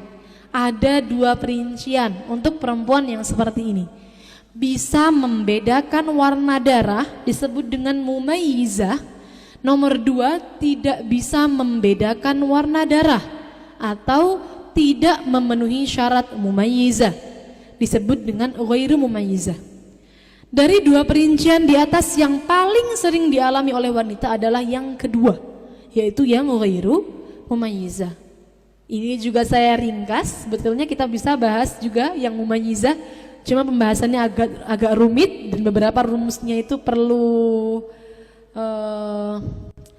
waktu yang cukup untuk membahasnya supaya panjenengan tidak terlalu bingung, karena semakin bingung akan semakin tidak paham semua nanti. Jadi biar lumayan lah yang masuk, saya ringkas juga karena saya ambil yang paling sering dialami. Tidak menafikan ada perincian mumayyizah, tapi yang paling sering dialami oleh perempuan adalah yang kedua, yaitu yang ghairu mumayyizah. Coba saya tanya dulu, panjenengan semua kalau haid apakah warna darahnya hanya satu saja? Tidak. Apakah warna darahnya bervariasi? Iya. Hitam, merah, coklat, kuning, keruh? Iya, seperti itu. Jadi sebenarnya panjenengan tahu nggih, darahnya ada bermacam-macam warna. Dicatat atau tidak perubahan warnanya dari hitam ke merah, merah ke coklat? Audiens di sini hampir semuanya menjawab tidak. Berarti panjenengan masuk kategori yang nomor 2, ghairu mumayyizah. Bukan berarti buta warna. Tidak bisa membedakan warna darah itu bukan berarti buta warna, tapi tidak mencatat perubahan warna. Yang mencatat perubahan warna pun tidak selalu bisa mumayyizah, karena mumayyizahnya syaratnya. Nonton ya. Jadi daripada kita bingung, karena mayoritas saja kita bahas hukumnya yang ghairu mumayyizah, yang tidak bisa membedakan warna darah atau tidak memenuhi syarat mumayyizah. Hukumnya adalah haidnya disesuaikan dengan adat haidnya dan istihadahnya disesuaikan dengan adat sucinya. Kita bahas terlebih dahulu apa itu adat. Adat haid atau siklus haid yang dimaksud adalah jumlah haid dan suci terakhir sebelum istihadah. Semisal bulan Muharram haid 7 hari, suci 23 hari. Kemudian bulan Safar keluar darah selama 20 hari. Maka haidnya yang pada bulan Safar karena dia mengalami istihadah hanya 7 hari sesuai dengan haid terakhir, dan sisanya selama 13 hari hukumnya adalah istihadah. Seperti ini teman-teman sekalian. Perempuan itu kalau setiap bulannya ada yang ajek itu apa? Rutin. Nah, rutin terus. Kalau haid pasti 7. Kalau suci pasti 23. Ada yang seperti itu. Haidnya 7, suci 23. Haidnya 7, suci 23. Tidak pernah berubah-berubah. Ada yang seperti itu? Di sini ada. Ada juga yang seperti ini. Haidnya 7, sucinya 20, kadang 21, kadang 22, kadang 23. Banyak yang seperti ini? Nah, banyak. Kalau semisal adat haidnya tidak berubah, maka sudah pasti itu yang kita pakai adat haidnya. Semisal tadi contohnya 7 hari haid, 23 hari suci, maka ya itu yang dipakai. Wong tidak berubah, haidnya seperti itu terus. Adat itu harus 2 ya, haid dan juga suci. Jadi panjenengan itu jangan sampai lupa mencatat suci. Yang dicatat jangan haidnya saja, haid plus suci sepaket. Kalau nanti mencatatnya haidnya saja ketika mengalami pendarahan berbulan-bulan, maka akan rancau nanti hukumnya. Jadi mencatat adat itu harus sepaket, haidnya berapa, sucinya berapa. Kalau runtuh terus setiap bulan seperti itu, maka maklum adatnya pasti 7 hari haidnya, 23 hari suci. Tapi kalau berubah-ubah setiap bulannya, dan ini mayoritas atau banyak sekali perempuan yang mengalami, maka yang dijadikan patokan yang mana adatnya, yaitu adalah adat haid dan suci terakhir sebelum istihadah. Itu yang dijadikan patokan. Semisal kasus tadi, Safar istiharam, bulan Oktober istihadah, yang dijadikan patokan adalah bulan September. Berapa hari haid dan juga sucinya yang dijadikan patokan 11 hari. Maka dia tidak diperbolehkan melakukan hal-hal yang diharamkan bagi perempuan yang haid. Jadi selama 15 hari dia harus istihadah. Kasus ini yang dihukumi haid hanya 7 hari, padahal selama 15 hari dia tidak melaksanakan sholat dan puasa, maka berarti dia mempunyai qadha sholat selama 8 hari. Haidnya 7 hari, istihadah 13 hari, qadha sholatnya selama 8 hari. Kemudian qadha puasanya kira-kira berapa? Qadha puasanya 8 hari atau 15 hari atau 23 hari? Orang yang tidak melaksanakan puasa apakah wajib mengqadha puasa? Berapa hari dia tidak melaksanakan puasa? Berapa hari dia tidak melaksanakan puasa? 15 hari, ya kan? Dari awal sampai 15 hari tidak melaksanakan puasa kan? Selama 15 hari tidak melaksanakan puasa, apakah puasanya wajib diqadha? Nah, berarti qadha puasanya yang wajib adalah 15 hari, bukan hanya 8 hari, karena waktu dia haid pun juga wajib diqadha puasanya. Berbeda dengan sholat. Kalau sholat memang saat haid, sholat yang ditinggalkan itu tidak wajib untuk diqadha, bahkan tidak boleh, tidak sah hukumnya untuk diqadha. Kenapa? Karena menimbulkan masyaqqah. Sholat sehari berapa kali? 5. Coba bayangkan 7 hari haid, 7 kali 5 berarti berapa kali sholatan? 35. Setiap bulan semisal dia wajib mengqadha sholat, maka dia punya tanggungan qadha sholat selama 35 hari. Yang wajib sholat yang ada saja, yang setiap hari 5 waktu saja itu harus dibangunkan subuhnya, Aisyahnya diingatkan lagi, apalagi wajib qadha 35 hari setiap bulan. Itu kalau haidnya 7 hari. Kalau haidnya 15 hari, maka 5 kali 5, 15. Berapa itu kira-kira? 75 sholat. Mampu atau tidak? Tidak kira mampu ya. Jadi untuk perempuan yang haid, sholatnya tidak wajib diqadha. Berbeda dengan puasa. Maka kalau tadi kasusnya 15 hari dia menanti, apakah dia haid ataukah dia mustahabah? ataukah dia istihadah, ternyata dia mustahadah. Sudah kadung boten sholat, sudah kadung boten puasa selama 15 hari, ternyata yang dihukumi haid hanya 7 hari, qadha puasanya tetap 15 hari. Karena masa dia haid itu juga puasanya tetap wajib untuk diqadha. Saged difahami? Wajib mandi, yaitu pada akhir hari ke-15. Kok bisa pada akhir hari ke-15 wajib mandi? Karena pada saat itu dia faham kalau saya ini istihadah. Berarti pada hari ke-16 dia sudah wajib untuk melaksanakan sholat. Sedangkan dia kan haid yang 7 hari itu belum mandi besar sama sekali. Sehingga wajib mandinya untuk bulan pertama bagi ghairu mumayyiza adalah di akhir hari yang ke-15. Saged difaham perincian ini? Nah, silahkan di slide saja. Kemudian darah perempuan yang hamil tetap dihukumi haid apabila memenuhi syarat-syarat haid. Sebenarnya untuk kalau kita bahas darah perempuan yang hamil, perinciannya itu ada 2 sebenarnya, khilaf sebenarnya nih. Cuma kita ikut qaul yang ashah saja, qaul jadidnya Imam Syafi'i. Beliau mengatakan darah perempuan yang hamil tetap dihukumi haid apabila memenuhi syarat-syarat haid. Walaupun sebenarnya ini tidak sejalur dengan medis. Kalau medis itu perempuan yang hamil tidak mungkin mengalami menstruasi. Wonten. Tapi menurut Imam Syafi'i, qaul jadidnya itu bisa mengalami menstruasi dan nyatanya ada.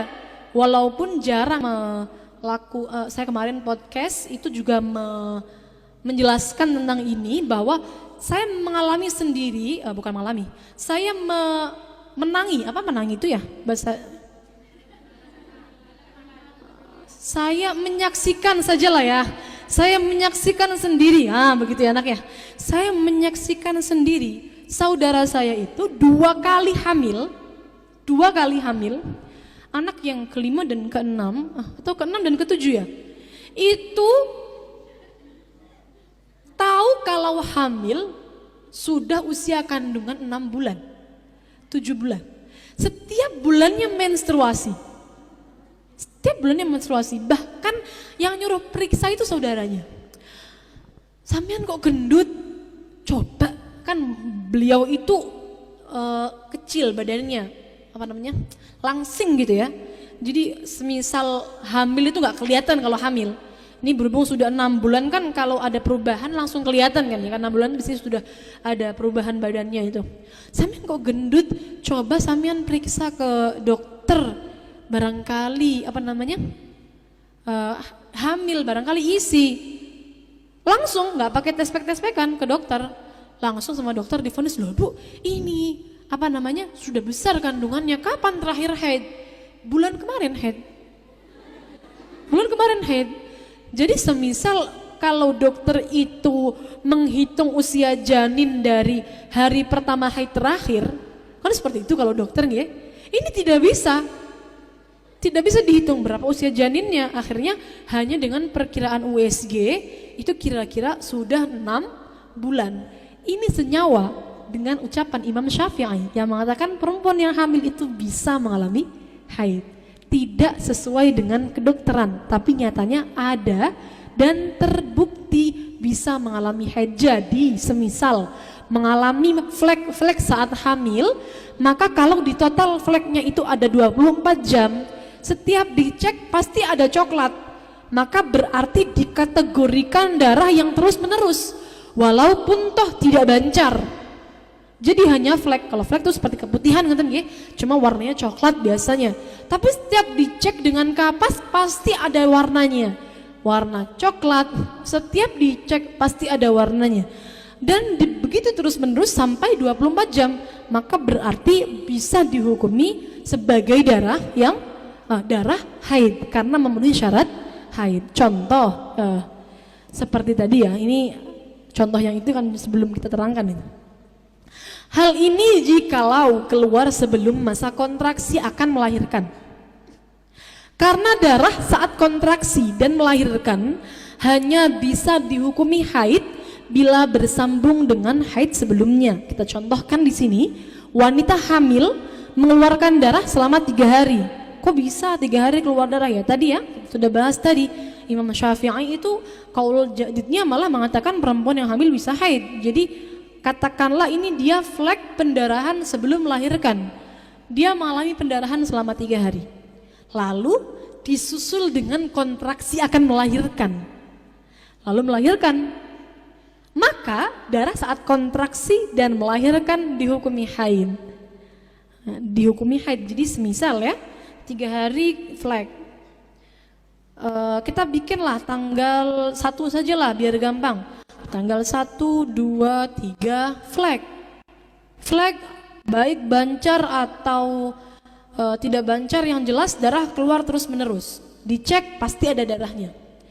Ternyata pada tanggal 4 dia melahirkan, atau tanggal 4 itu keluar kontraksi.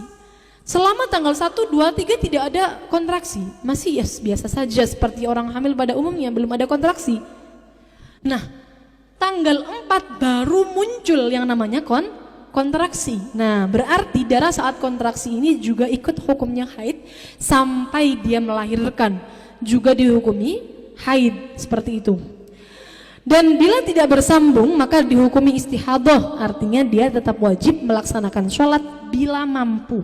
Semisal memang tidak flek sebelumnya sama sekali, kemudian saat kontraksi disusul dengan flek. Jadi flek muncul saat kontraksi, maka darah saat kontraksi hukumnya adalah istihadah karena tidak bersambung dengan haid sebelumnya. Maka berarti kalau seperti ini kasusnya dia wajib tetap sholat. Selama mampu wajib tetap sholat. Kalau nggak bisa sholat yang seutuhnya, semisal tidak bisa sholat dengan ruku, wudu lengkap syarat-syaratnya, maka sholat dihormatil wakti kalau tidak bisa. Kalau memang belum sakit mikir babar belas, tiang melahirkan itu kan tidak bisa kita bayangkan sakitnya, nggih. Tidak sama, setiap perempuan tidak sama. Ada yang taraf sakitnya mungkin 50%, ada yang sampai tidak bisa mikir apa-apa, hanya mikir sakit. Nah, kalau seperti ini maka qadha saja bila mana memang betul-betul tidak mampu. Boleh di slide, Mbak? Jam berapa niki? Masih semangat boten? Sudah 1 jam kita ternyata. Kira-kira pembahasan tadi bisa difaham boten? Masya Allah nih, kita masih bahas qadha sholat, kita belum bahas qadha sholat, kita belum bahas hal-hal yang diharamkan, nanti juga belum tanya jawab. Alhamdulillah perempuan gak ada yang jum'atan. Yang pertama qadha sholat nih, qadha sholat. Jadi perempuan yang haid walaupun tidak wajib melaksanakan sholat, bukan berarti terlepas dari yang namanya qadha sholat. Bukan berarti terlepas. Dalam istilah fikih, haid itu disebut dengan mani'us shalah. Kalau panjenengan belajar Sulamut Taufik, belajar Fathul Qarib, di situ ada mawani'us shalah, hal-hal yang mencegah dilaksanakannya sholat. Ada bermacam-macam. Salah satunya adalah haid, nifas, lalu ada gila, lalu ada epilepsi, lalu ada pingsan. Nah, mawani'us shalah termasuk di dalamnya adalah haid dan juga nifas. Bukan berarti kemudian karena dia haid tidak wajib qadha sholat akhirnya terlepas. Tapi ada yang namanya ja'al mani', zalal mani'. Kalau dalam istilah pesantrennya biasanya seperti itu. Ja'al mani' dan zalal mani'.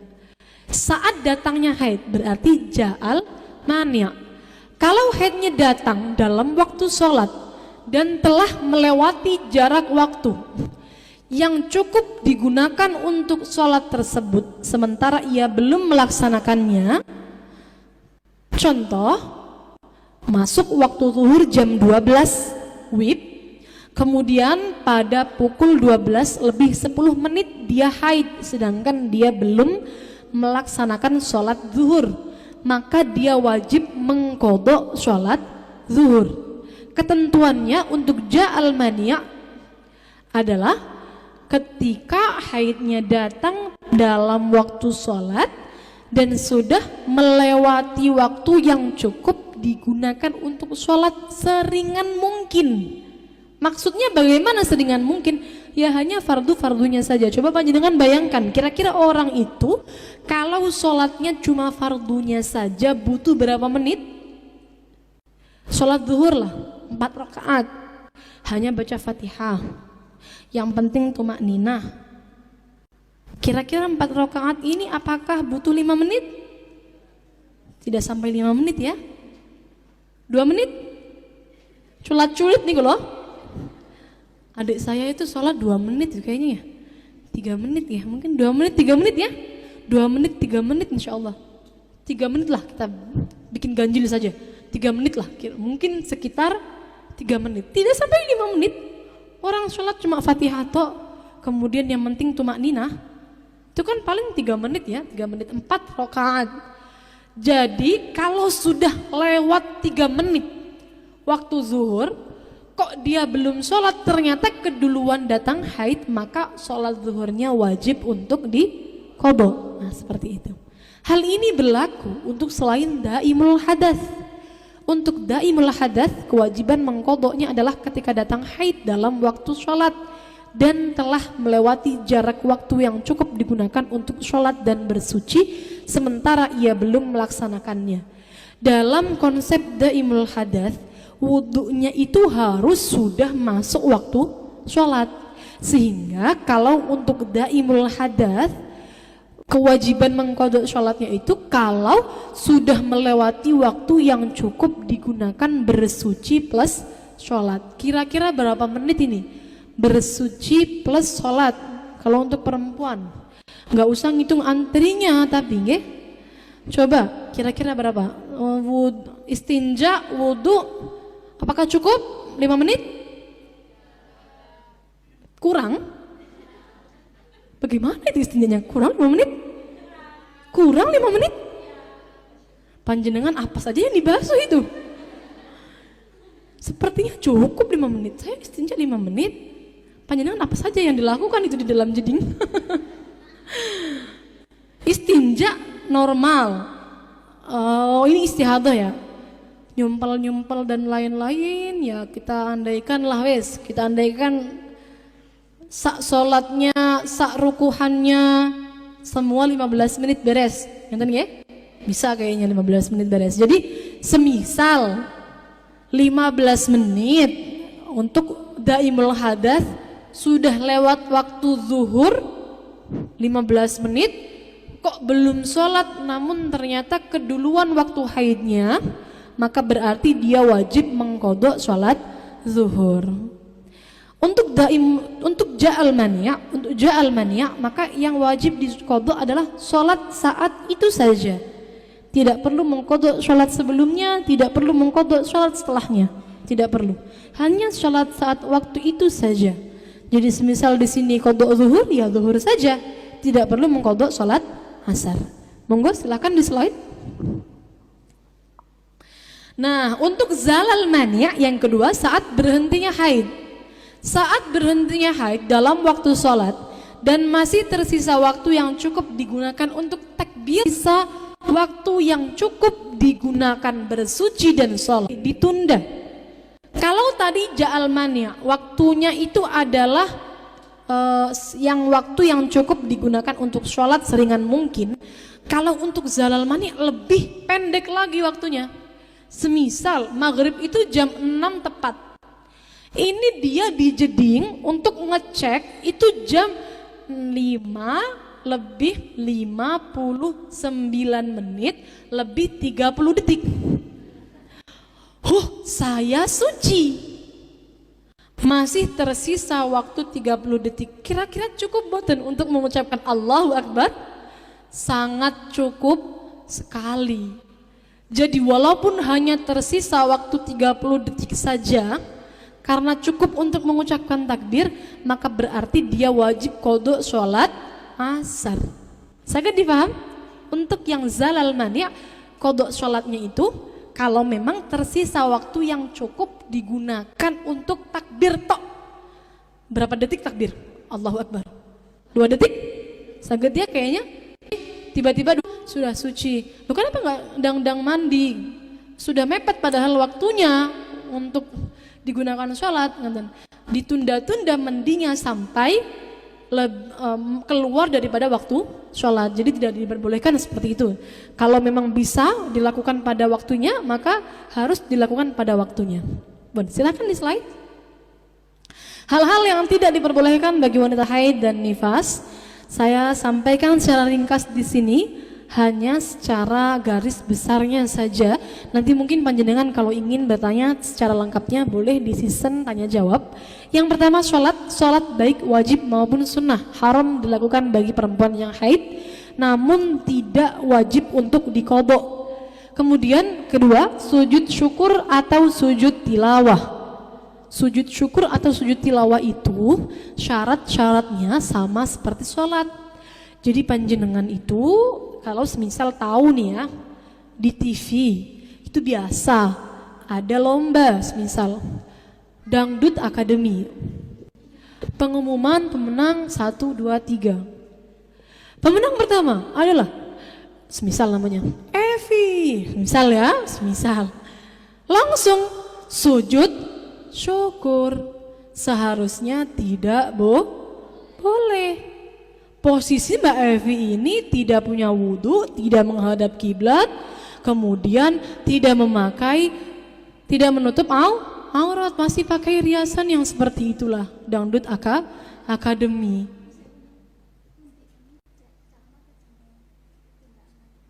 Oke, siap.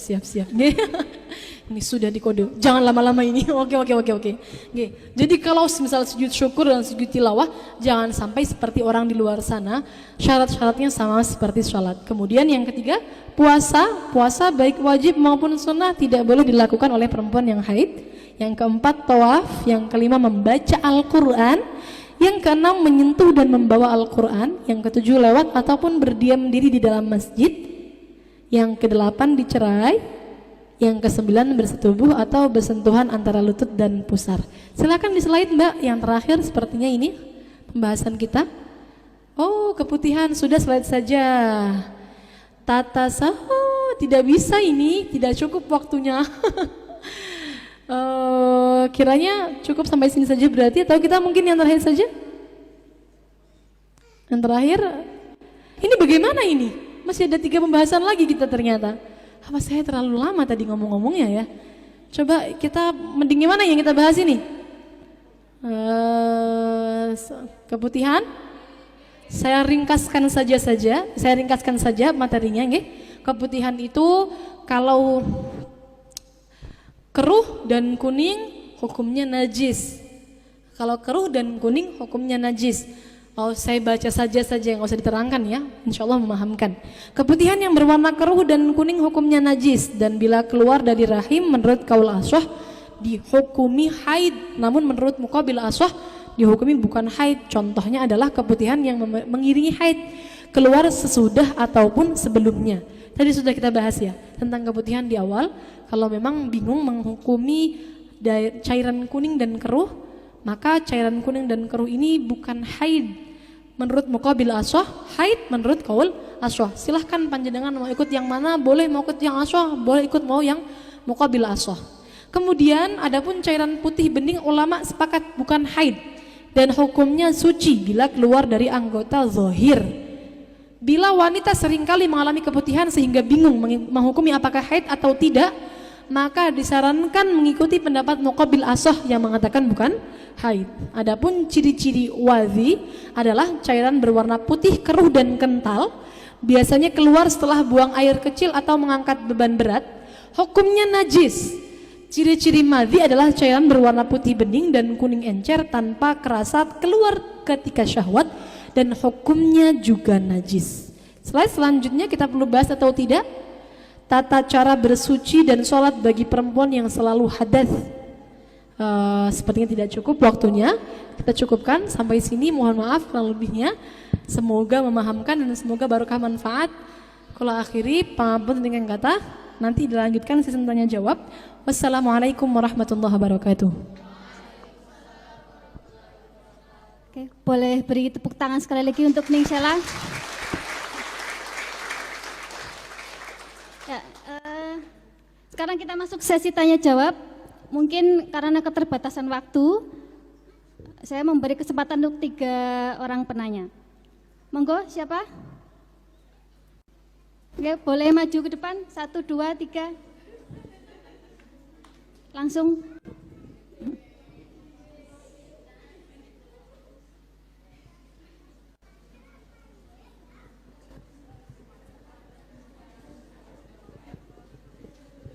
Cek. Assalamualaikum warahmatullahi wabarakatuh.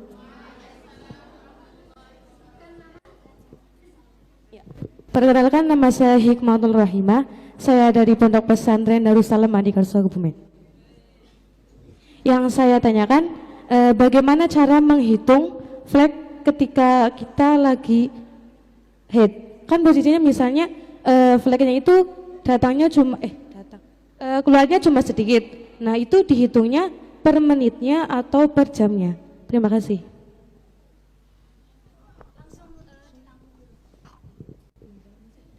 Assalamualaikum warahmatullahi wabarakatuh. Nama saya Mafi. Mau tanya, yang pertama itu untuk istihadoh. Tadi kayaknya saya belum dengar.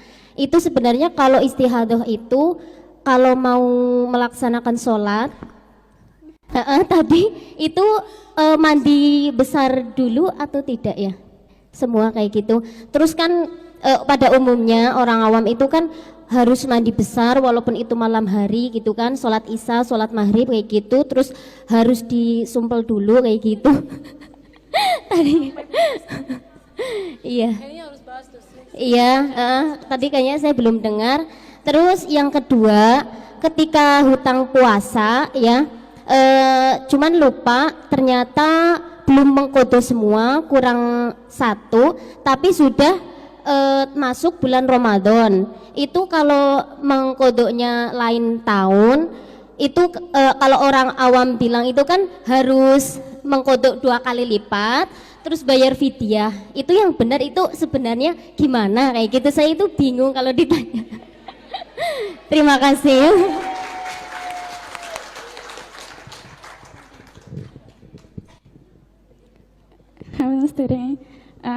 Ajeng tanglet yang pertama niku kepripun hukume kagem tiang setris seumpami Bahasa Indonesia mungkin karena live streaming dia nggak paham nanti. ya maaf sebelumnya mau tanya kepada Neng Sheila, seumpama hukum bagi perempuan yang mau ngereksa wudhu niku ketika haid niku angsal apa mboten. Nah yang kedua, seumpama ketika ada MTQ atau MHQ di dalam perlombaan kan biasanya setiap daerah itu mengirimkan kafilah-kafilah kan. Nah itu kan biasanya otomatis kalau perempuan kita pasti mengalami haid. Nah itu ada seseorang yang biasanya memakai obat untuk penunda. Nah itu diperbolehkan apa enggak menurut Neng Sheila? Kan otomatis ada efeknya juga. Nah, itu. Terima kasih.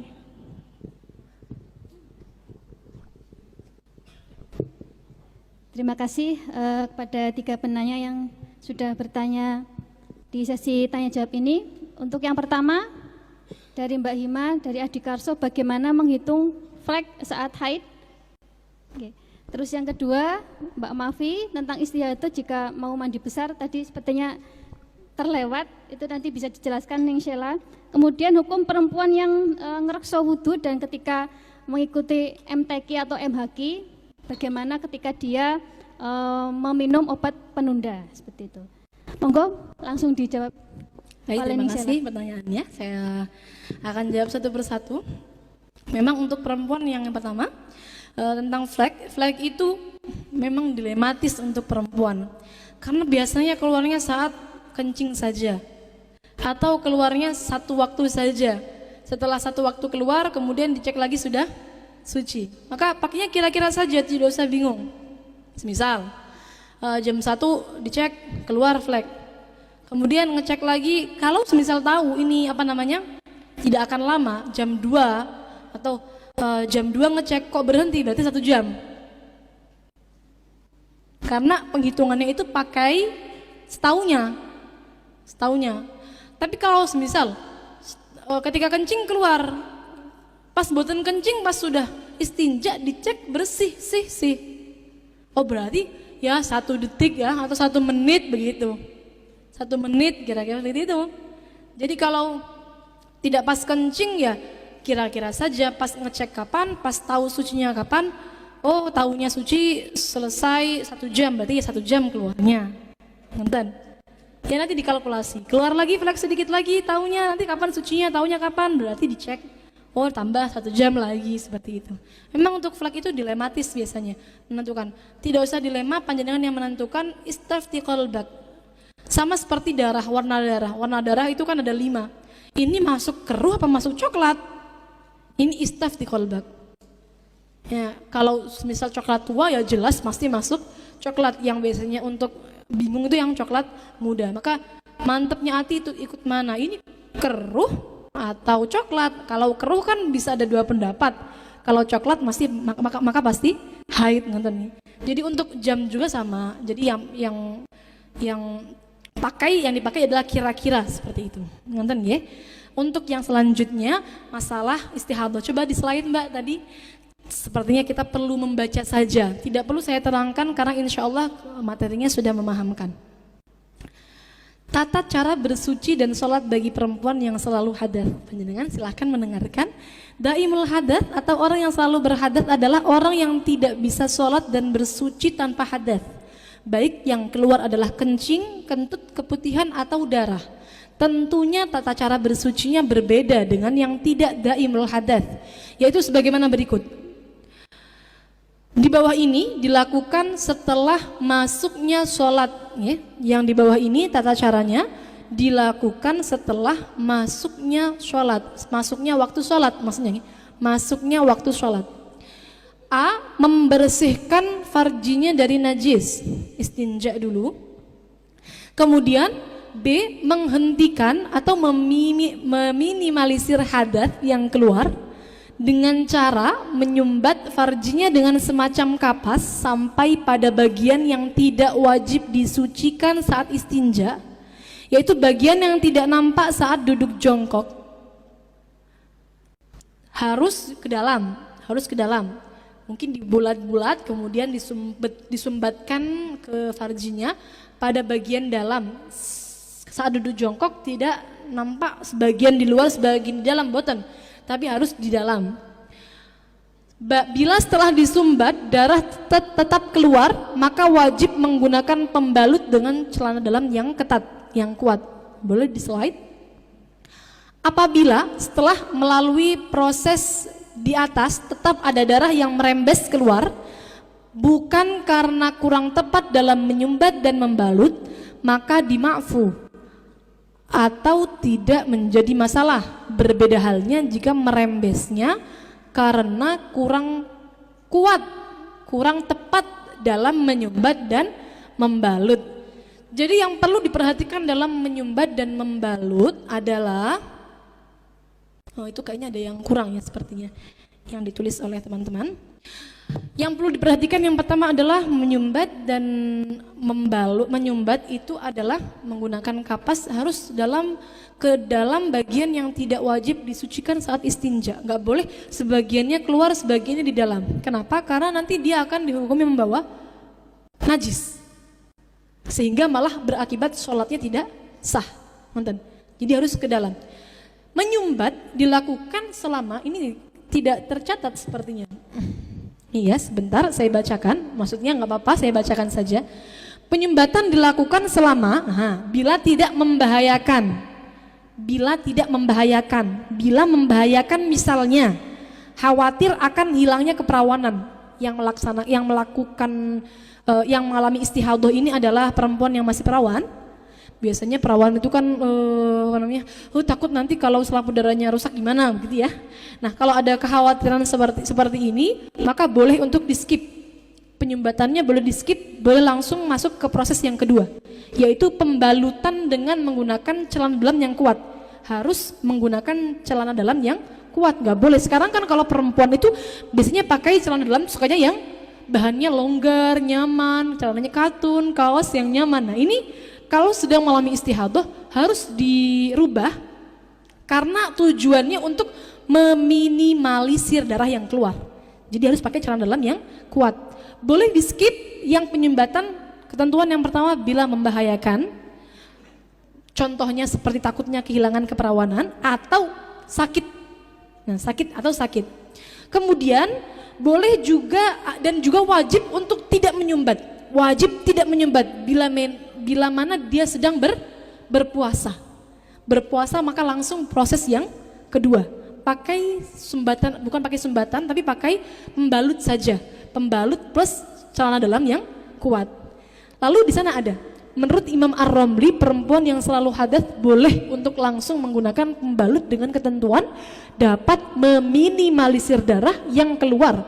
Semisal menggunakan celana dalam yang ketat, barangkali mau dipakai boleh Imam Ramli langsung pakai pembalut, tapi harus pakai CD yang kuat. Kalau CD yang normal-normal saja itu kita tidak bisa pakai Syafi'iyah. Tapi masih ada juga menurut sebagian ulama Hanafiyah, belum slide, cukup menggunakan celana dalam saja. Jadi ada kelonggaran lagi. Kenapa saya sampaikan? Karena perempuan kalau yang enggak istihadah ya maklum mawon, enak-enak saja mau nyumbat. Kalau istihadahnya lama, sering istihadah setiap bulannya kan kasihan, misal setiap mau sholat harus nyumbat terus kan kasihan. Nah, jadi bolehlah ikut pendapat-pendapat yang Imam Romli juga boleh, atau bahkan menurut ulama Hanafiyah cukup pakai CD saja. Jadi semisal CD-nya mboten kuat nggak masalah ya. CD dan softteknya tidak kuat tidak masalah, tapi ini pendapatnya ulama Hanafiyah, bukan Syafi'iyah. Kemudian slide Mbak. Kemudian setelah itu wudu dengan terus menerus dengan niat nawaitul wudu'a listibahati sholati fardhan lillahi ta'ala. Jangan menggunakan niat nawaitu liraf'il hadatsil asghar. Jangan menggunakan niat menghilangkan hadas kecil, karena dia dalam keadaan selalu berhadas. Tidak bisa dihilangkan hadasnya, jadi niatnya akan tidak terpakai nanti. Kemudian yang keempat, segera melaksanakan sholat. Tidak boleh menunda-nunda sholat kecuali untuk hal-hal yang berkaitan dengan kemaslahatan sholat, misal menutup aurat, menunggu jamaah dan lain-lain. Wudunya orang yang selalu hadas hanya bisa digunakan untuk satu ibadah fardu dan beberapa ibadah sunnah. Jadi sebenarnya untuk perempuan yang istihadahnya biasa saja, bukan istihadah yang kategorinya mutahayyirah. Ada kategori istihadah mutahayyirah. Mutahayyirah itu istihadah yang nggak ngerti terakhir haid kapan, terakhir suci kapan, nggak tahu. Kapan terakhir keluar darah, kapan berhentinya darah yang terakhir. Tahu-tahu dia keluar darah. Ini darah apa? Haid apa bukan? Istihadah apa bukan? Ini namanya mutahayyirah. Kalau mutahayyirah maka wajib mandi setiap hari 5 kali, setiap akan melaksanakan sholat. Tapi kalau bukan mutahayyirah tidak ada kewajiban mandi besar. Seperti itu. Nah, kalau tahu istihadah dan bukan mutahayyirah tidak wajib untuk mandi. Tidak ada ketentuan harus mandi. Cukup wudu saja. Tadi wudu rangkaiannya tadi harus dilakukan dari awal sampai akhir. Harus dilakukan setelah masuknya waktu sholat. Ya. Itu untuk jawaban yang nomor 2. Ya. Harus kita bahas karena memang pembahasan dari pertanyaannya belum kita bahas, tadi kita skip. Ya. Untuk yang terakhir. Kemudian ada satu lagi ketika hutang puasa. Oh iya, hutang puasa ya. 1 hari. Hutang puasa yang ternyata tinggal 1 belum dikodok, sudah masuk bulan puasa lagi. Apakah bisa jadi berlipat ganda ini hutang puasanya? Apakah kemudian yang aslinya 1 kemudian wajib mengkodok 2? Ternyata tidak. Tetap hanya 1. Kalau misal dia punya hutang puasa belum sempat dikodok, sudah keduluan Ramadan lagi, maka berarti kewajibannya adalah membayar fidyah. Membayar fidyah 1 harinya 1 mud. 1 mud itu setara 7 ons beras diberikan pada fakir miskin. Jadinya nanti 1 mud untuk 1 hari berlipat setiap tahunnya. Yang berlipat hanya mudnya, hanya fidyahnya. Untuk hutangnya tetap 1, setiap tahun tetap 1. Misal hutangnya 1, tahun 2018 punya hutang 1, 2019 belum dikodok, maka berarti dia wajib hutang 1 ini wajib dikodok dan wajib bayar fidyah 1 mud. 2020 belum dikodok juga, maka berarti tetap wajib kodok 1, bayar fidyahnya 2 mud. Berlipat ganda setiap tahunnya. Yang berlipat ganda bukan kodoknya melainkan fidyahnya. Seperti itu. Sampun. Untuk yang ketiga tadi tentang perempuan yang ngerekso wudunya. perempuan yang reksa wudu. Nah, ini coba di slide lagi. Saya sebenarnya sudah ada list mayoritas pertanyaan seputar hukum sebenarnya. Tapi karena kita terbatas waktunya, mbaknya tadi ini menanyakan tentang yang nomor H. Apakah hukum berwudu bagi perempuan yang haid, baik darah yang masih keluar ataupun darah sudah berhenti? Sebenarnya bolehkah perempuan haid melaksanakan wudu? Ternyata hukumnya adalah tidak diperbolehkan bila mana darahnya masih keluar.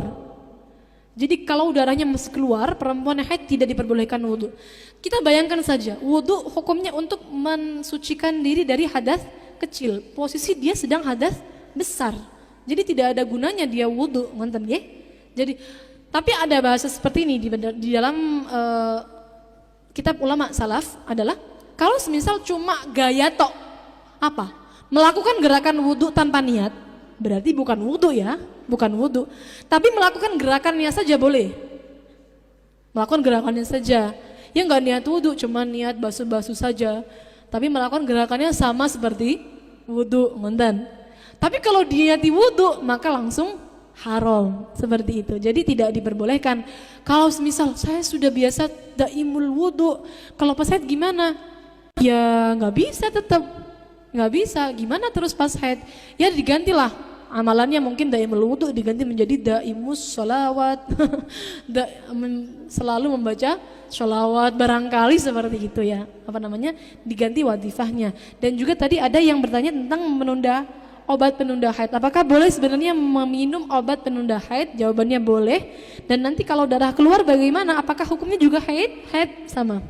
Hukumnya juga haid bila memenuhi syarat-syarat haid.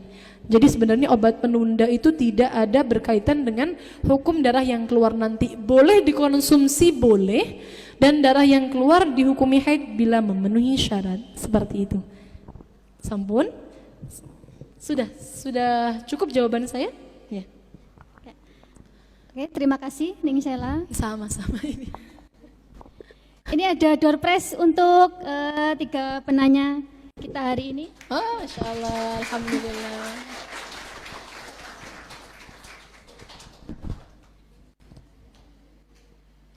Monggo. Ning Sela.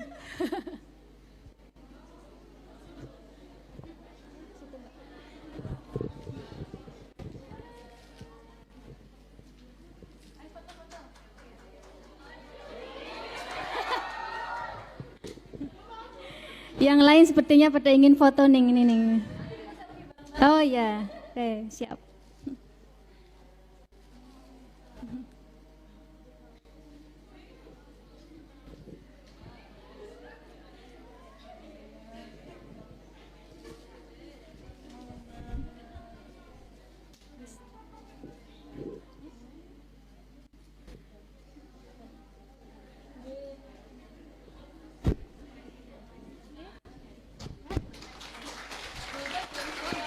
Door prize dari Butik Al-Kahfi. Ya, putar untuk kita semua. Ya. Oke, alhamdulillah rangkaian kegiatan seminar pada hari ini telah terlaksana dengan baik walaupun dengan keterbatasan waktu kita. Saya ucapkan terima kasih kepada narasumber kita Ning Sela dan terima kasih pada audiens semua. Akhir kalam, saya Nur Hasanah Zahro pamit undur diri. Apabila banyak kesalahan mohon maaf yang sebesar-besarnya. Wallahul muwaffiq ila aqwamit thoriq. Wassalamualaikum warahmatullahi wabarakatuh. Ya. Oke, kita foto dulu sama Ning Sela.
Baik, waktu saya kembalikan lagi ke pembawa acara.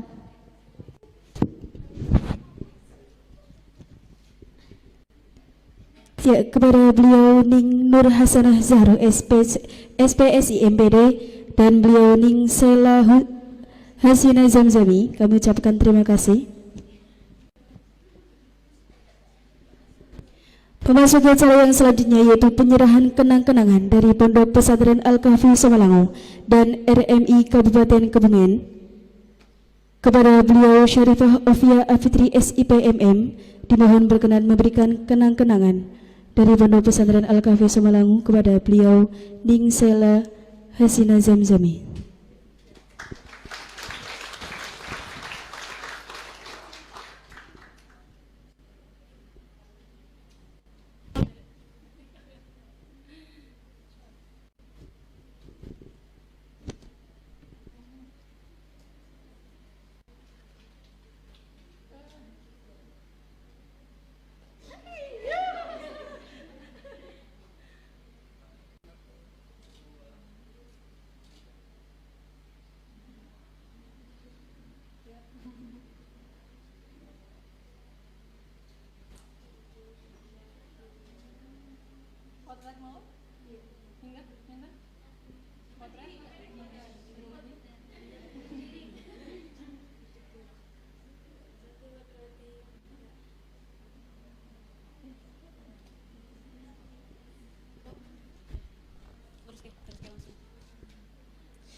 Selanjutnya kepada beliau Ning Nur Hasanah Zahro SPSI MPD dimohon berkenan memberikan kenang-kenangan dari RMI Kabupaten Kebumen.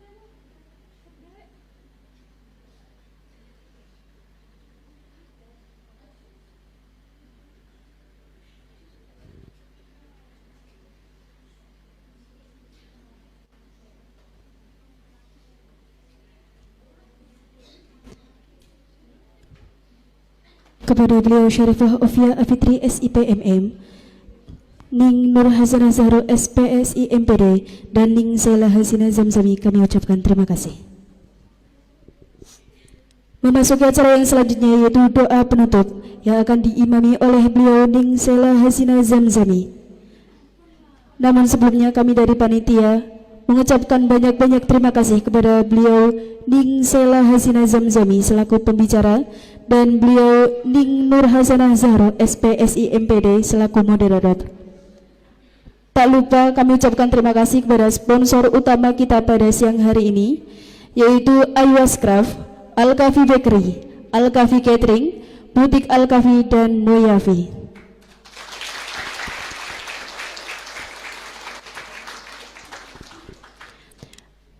Mari kita tutup acara pada hari ini dengan bacaan hamdalah bersama.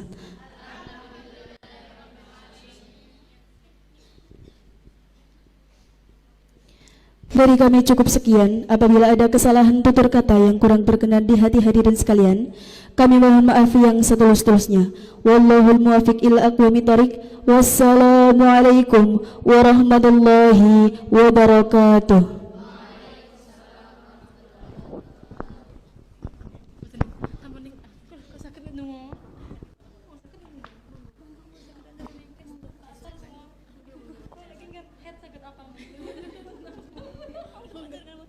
Fatihah mawon nggih.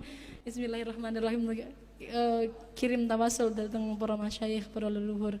Mugi-mugi napa ingkang sampun dipun lampahi sedanten napa ingkang sampun dipun pelajari sedanten wau manfaat barokah. Amin. Biridhoillah wa li syafaati Rasulillah lil qabul wal ijabatil mas'ul wa ala ma nawahuna salafuna sholihun. Al-Fatihah.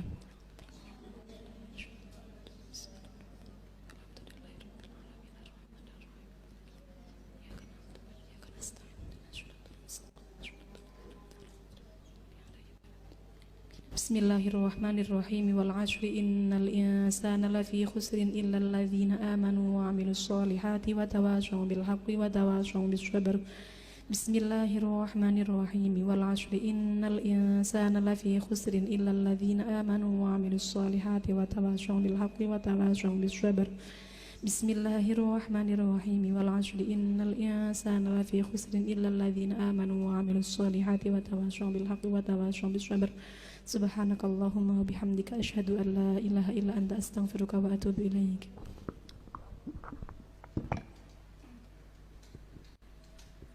Kepadanya dihaturkan terima kasih.